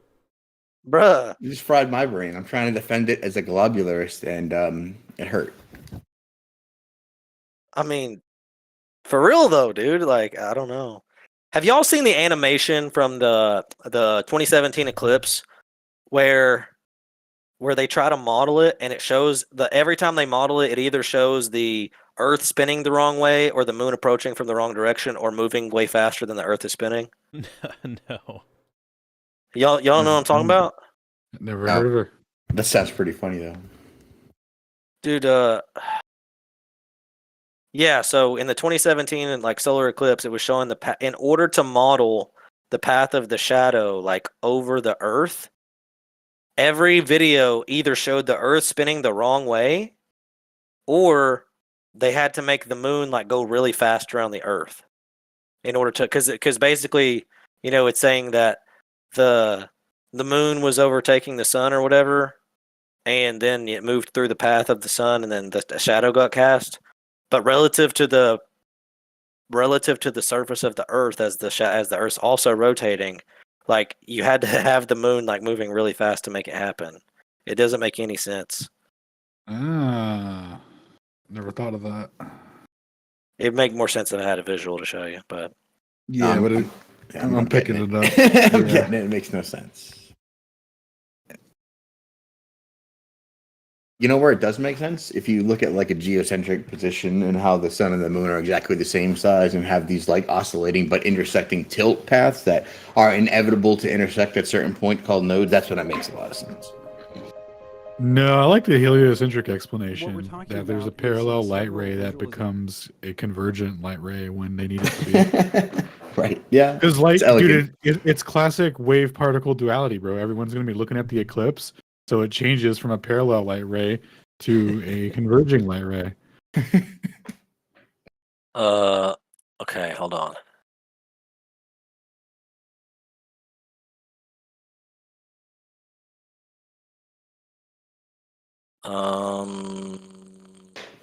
So we should just do an eclipse stream at some point too.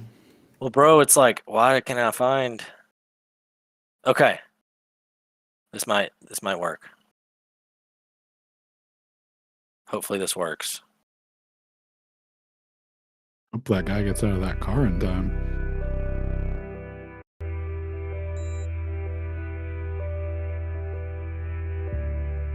I think this is the wrong eclipse.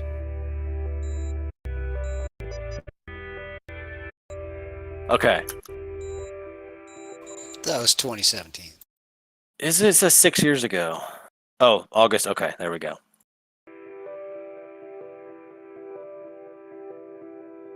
Well, I wish it would show it. Come on, man. Do the man. I need to see the view from right here.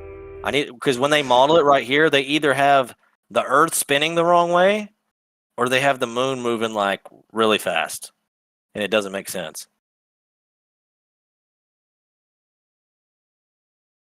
You guys figured out that in that image and the last one you were showing on the last Brenner doc, that the moon's ecliptic was at 90 degrees out? What?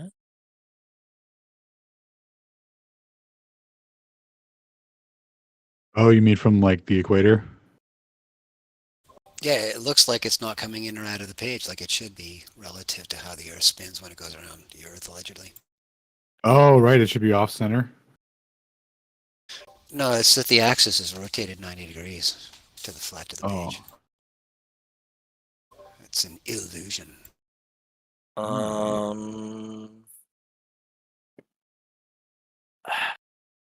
Does he not have? What the heck, bro? I thought Taboo had this. Where is it?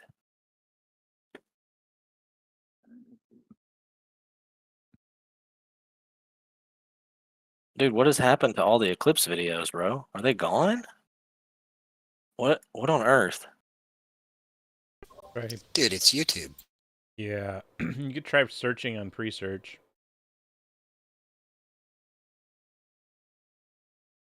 Research indexes YouTube's videos better than YouTube does when it comes to censored topics. Okay. But I'm on their channel and I'm doing a search on their channel. Like it'll pop up. Yeah. Who else? Taboo and who's the other people? I mean, Jaren's gonna have a million videos. It's gonna be like impossible to search through probably.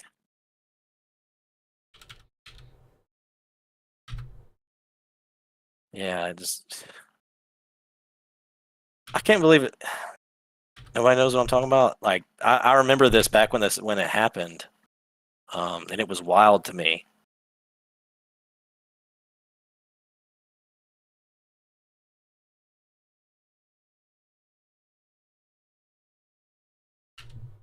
Who's another channel? Why is there no channels tab anymore? Did they take that away from YouTube? Magical Mirages.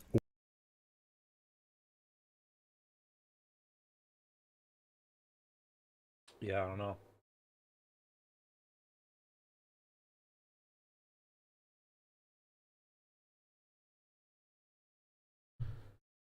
Well, we are, what, about 3 hours deep now? Now we're coming up on 2. Oh, yeah. Oh, maybe this is it right here. Maybe there's a part 1 and part 2. Here we go. I think this will show what I'm talking about. So why didn't I flinch? Oh, Neil. Science differ fundamentally from those. I laugh every time I see him get hit in the face.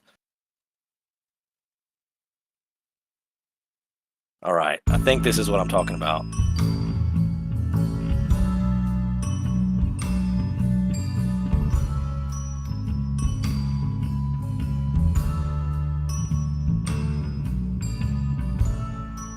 So like, let me speed this up a little bit.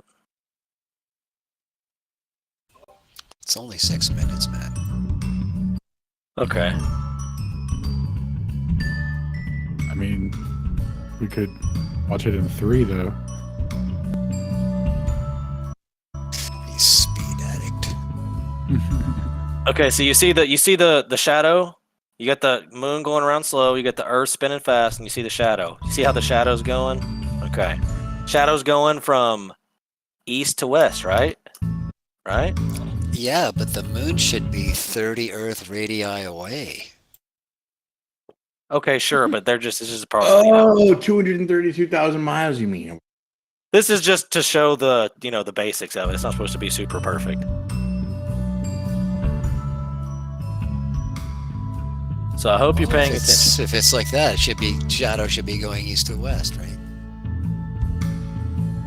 Yeah, the shadow is going east to west, but during the 2017 eclipse, the shadow went from west to east.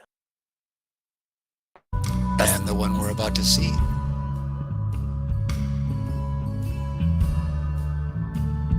Oh, See, really? this is the path of the 2017 solar eclipse. It goes from the west coast to the east coast. The eclipse will enter from the west in Oregon. And yeah, I watched this thing. It passed right over us on the military base I was at.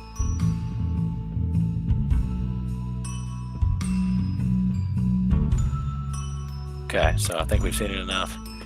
Now, but here's when they show you the models, all the models don't fit reality.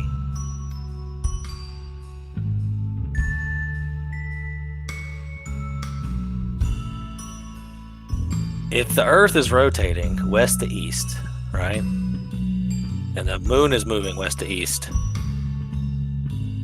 wouldn't the land in North America be traveling 27 times faster than the shadow coming from the moon? Yes. I mean, yes and yes.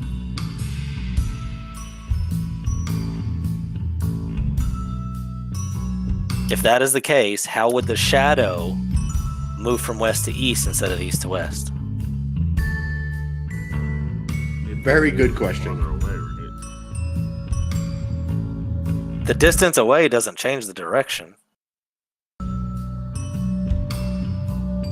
So let's look at NASA's model. What NASA will show us how it works.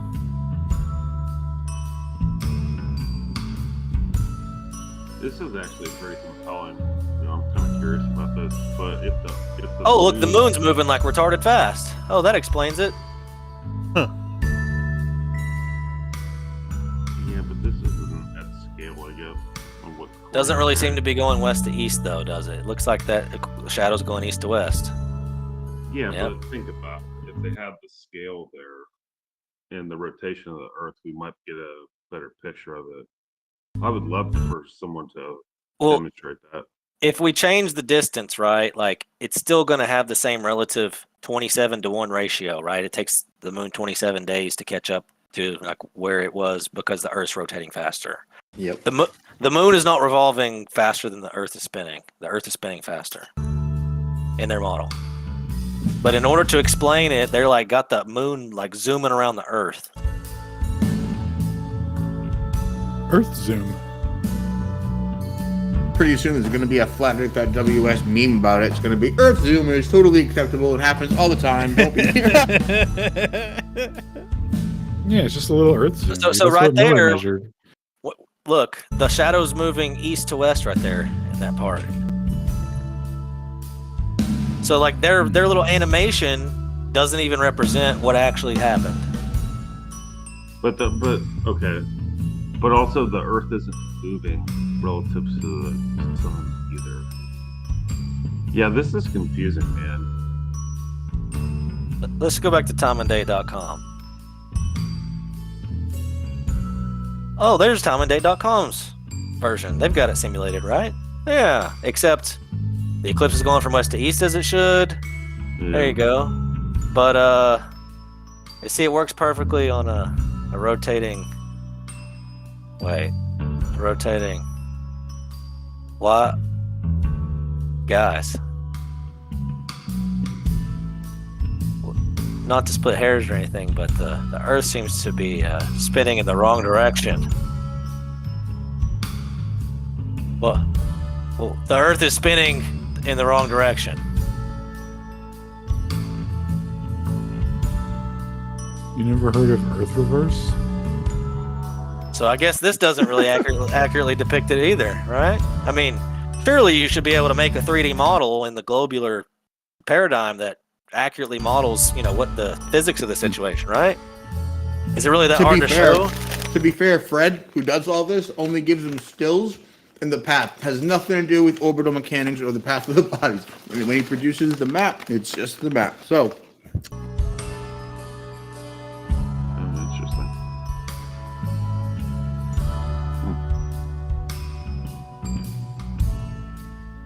After many searches, I came to a realization that was quite telling. Most space websites seem to rotate the Earth the wrong direction in all their animations. Look! We've got a west to east eclipse shadow, but we've got an east to west Earth. That's insane. I guess it's the only way to make the eclipse work on a spinning globe. you know what it is? It's because the stars go one way, and their whole inverted paradigm suggests the Earth spins underneath them the other way, and that's tainted every measurement and observation that they've ever made. Yeah, I think if you guys could like combine this with like the explanations I've heard in the last, I guess this is week 3, with like refraction and stuff, or some of the light bending stuff that, again, I can't wrap my head around. But hey, Verdict, why don't you give, you know what, when you were bringing up you said there's like an ace in the hole argument that if flat earthers could solve it with magnetic declination, was it?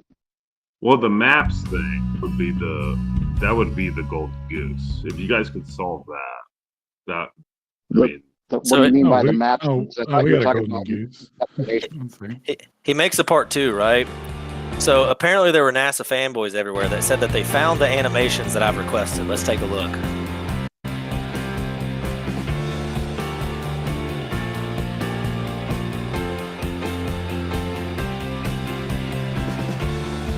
Hey, shout out to the globular list too. Whenever they found this for the boys, that's awesome when they come through. You know? It does appear that Does this move change the moon's direction? is that. I mean, is the sun moving behind us right now? Is that what's casting the shadow? well, again, that's the thing about like the scale of the distance between the sun and the moon and the rotation of the Earth. Yeah, but the moon's not moving at all. The Yeah. sun, they're literally just having the sun move? No. They're having to rotate and then. Well, no, I go because your perspective is at the moon, right? It's about reference, not perspective. Is if we're seeing this from a stationary point where the sun is, from the sun's Okay. reference frame, then the moon should actually be moving to the right as well, Right. slightly Yeah, slightly that's a good faster point. than 15. Yeah. Or actually slightly slower than 15, half a degree off of that particular speed. It's not going to make a difference, really. Yeah, it's hard to tell. So I guess you believe it's the movement of the sun alone that causes an eclipse? No, I don't. We've got a fixed moon and a rotating Earth that's also fixed. Yeah, sorry, I didn't even realize my mic was unmuted. I started just like babbling. This Right. is kind of fascinating. But I thought the whole reason we see the sun move was the Earth's rotation. Well, that's your. He's narrating. Model, You're good, right? bro. Wait. Okay, yeah, I'm like confused about that. His spotty senses are apparently tingling. I guess what's he going to show us now? Well, because you said. Oh no, never mind. I missed. Yeah. What's not right about this? No, I'm not saying it's not. Nah, you're good, bro. Just relax. I'm narrating Yeah, the my video. bad. I'm reading the captions out loud, bro. Yeah, you're good. My bad. Sorry.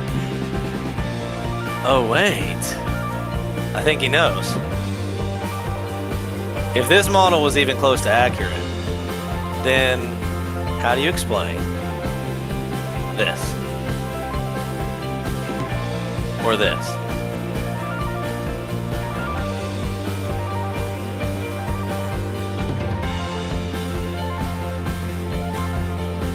Oh, I know how to fix it. We'll just make it 30 times as big. Easy. The sick feeling you have in your stomach, that's because you have to tell me that both of these accurately depict the relationship of the Earth and the Moon. Doesn't take a rocket scientist, to realize if you landed on this, Earth would shrink to that. And that a ball over 2,000 miles wide couldn't create a pinhole-sized shadow on that tiny Earth 240,000 miles away. So there's like inconsistencies with. I mean, what? Yeah, I don't know that part. No problem with it. Because what they have is they have the moon relative to like an ECI frame not moving. The Earth is rotating, and then both are uniformly moving around the sun, and the position of the sun relative to the moon and the Earth that are not moving apart from each other is somehow changing. The ECI Yeah, frame but with It would be as mathematicians posing as physicists or It whatever. would be like what they've done is they've made the Earth the center axis of rotation, and they've got the sun revolving around them. That's how they've modeled it. Yeah, and I kind of get that, but the scales are also off. Well, that's how it is in I mean- reality. So Okay, so Yeah, we've I mean, all like- seen the shadow of the. Yeah. Like if your presupposition is like the moon is that close, you know what I mean? Then that doesn't make sense.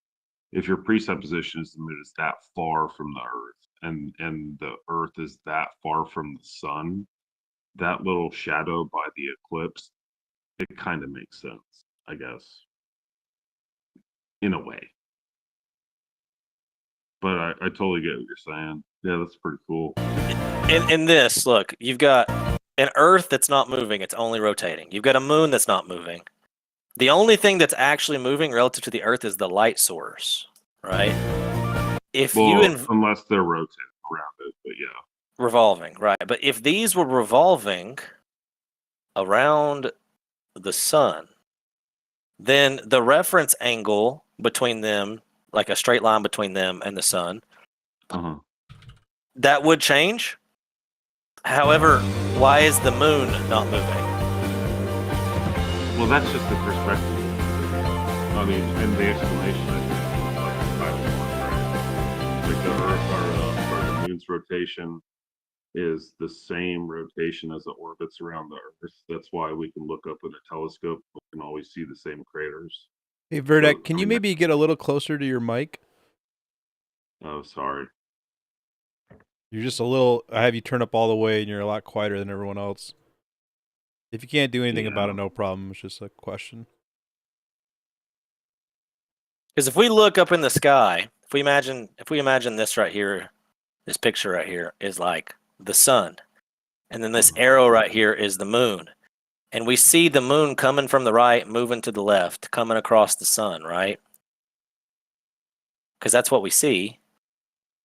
Well, if we see the moon coming from the right, moving across the sun to the right edge is going to have the left edge of the moon over it. It's gonna move right to left, and the shadow's going to move from left to right. That's what it should do, relative to looking at us on the ground, right? Because I don't know. Yeah, I don't know. That's a good question. I mean, because again, like the perspective is on the moon's surface, right? So well, the perspective was yeah. behind the moon. It was like in between the moon and the sun. Oh, I got you. Okay, my bad. Yeah, the point is that they never show a model where you can see all three bodies at the same time, where the Earth is rotating in the correct direction and the moon is moving slower than the Earth is rotating. And even though it's required for every so-called intersection of lunar eclipse, it has to line up. All three, they say, have to line up every time, and they've never fucking shown it. yeah, there's no 3D model that shows all three at the same time. Dude, that's a great find. Which one was that? The 2017 solar? Yeah, I mean, I can drop this. It's from the Potter's Clay. Have you ever seen this guy's channel before? I don't know if he makes stuff anymore. Yeah. Yeah, I don't think he makes anything anymore, but I have seen him. I'm sub to him, I think. Yeah, it was. He's awesome. He used to be one of my favorite. Yeah, he used to be one of my favorite content makers. Oh man, he made a part 3, Oh, and then he made a final. Wow, what's the part 3, bro? Hold on, let me just skip this one real quick. Just what is gravity? You have no idea. Neil deGrasse talking.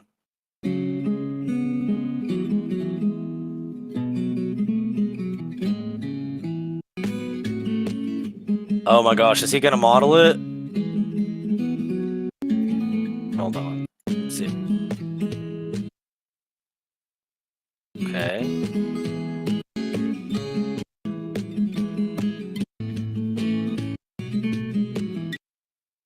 Hmm.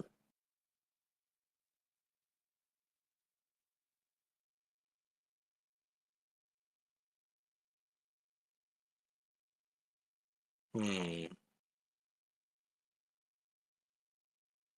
Yeah, that I don't know. That still looks like it's not the scale that Glover's No, he's making a point about the speed of the shadow and the size of Oh, the I shadow. gotcha. Yeah. Yeah, I think he's making a point that like if we actually lived on a spinning globe, eclipse shadows would move east to west at almost 1,000 miles an hour, not west to east. Right? It's like it's not us rotating; it's the other way around. The sky's rotating around us.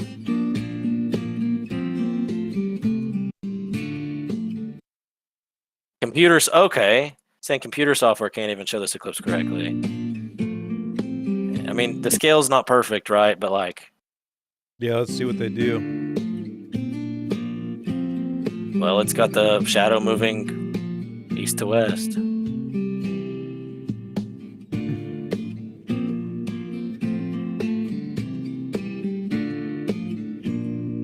How exactly does an eclipse go from west to east? Sun's moving.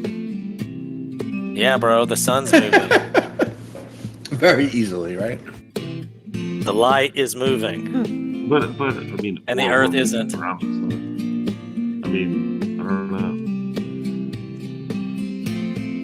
know. Watch. Let's model it real quick. Oh. Oh, look, and it doesn't have to create a shadow smaller than its physical size, which is physically impossible. Oh my gosh. West to east. Man. Wow. And look, the shadow's like the size of the body, too. Yep.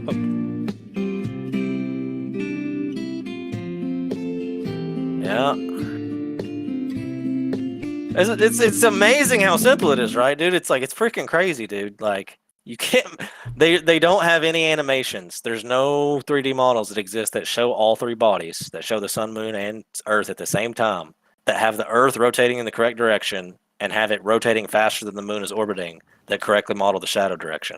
Dude, and again, the dude who predicts all the things to do with eclipses for NASA, Fred Espenak, had nothing to do with those models because he specifically only made map. He's like, here's where it will appear based upon the input GPS long last system. Why didn't I flinch?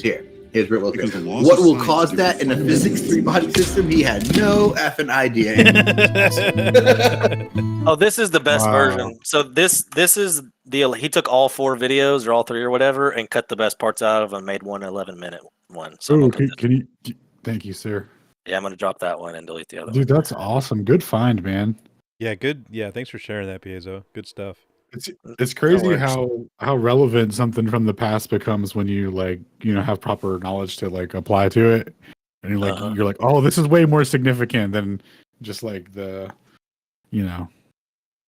not something you should let go. Orion is tied to the equator in spite of all the motions of Earth. Oh, Shane's gonna like this playlist. Hold on. Whoops. Oh no. Well, I had it. Dude, we have like 600 people on Twitter right now between us, by the way. Yeah. We're chilling. Yeah, chilling with us. Although we've been going for 2 hours still. Here we go. Here, I'm gonna drop this playlist as well for you. My guy Shane. There you go, man. Unlocking Orion. Nice. Yeah. You talked about this before, right, Shane? The Orion is tied to the equator? Yeah. The only one visible from everywhere on Earth all the time. I mean, dude, it's like literally impossible because it would imply that somehow there's like a synchronization between the motion of the equator with the Earth's rotation and the motion of like Orion's belt and then all the other motions other than the rotation, like, are either don't exist or are perfectly synced up as well. And in their paradigm, they can't say they don't exist. They'd have to be perfectly synced up, but that doesn't even make sense.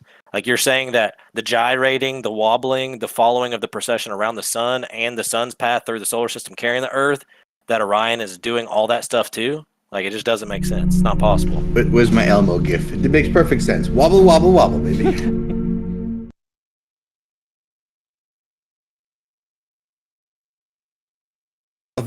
It's Elmo dancing on a freaking axis in space on the moon, and it just says wobble, wobble, wobble, because all the different wobbles you have to maintain to continue heliocentricity. Right.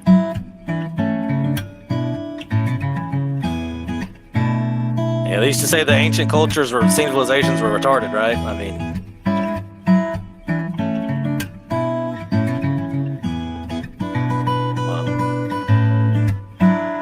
yeah, they were just a bunch of dumb people that all thought the Earth was flat and that the stars moved around us. Yeah, dude, after COVID, I really was like, but maybe we're the retardeds.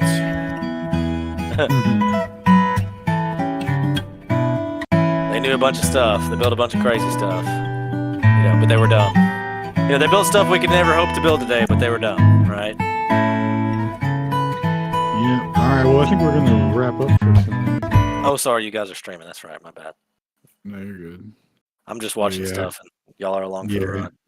Yeah, you're straight. Usually how it goes with Pizio, though. Yeah, you're good. So Sunday we're going to pick Brenner comps back up and read more of them. This was just to get a few relevant to some subjects in tonight, but look forward to that on Sunday where we'll be reading more of them. Toby, is there anything you want to throw in on the close?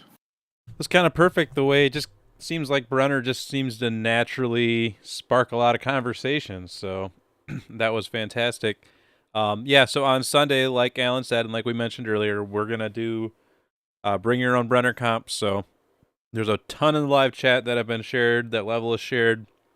We'll drop it again, a link to Michael Brenner's profile. Go find one of his Quora answers if you want.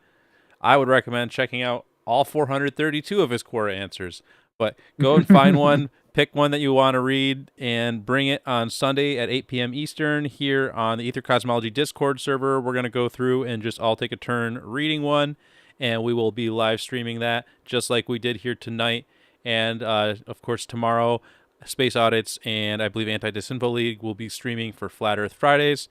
And also catch us next Monday, most likely for a space on Twitter, although the topic is to be determined, and then next Tuesday for another Ether Roundtable, or actually, no, next Tuesday for Shane's debate with Ozian live on Debatism, and then afterwards we'll be doing a live watch party together here on the Discord server, and then we'll be doing an after show afterwards to just go over the debate, or we'll keep some notes, and if there's anything that we want to cover in more detail, then, things that we picked up on while we were watching, then we'll cover that just to make sure we can clarify anything or anything like that.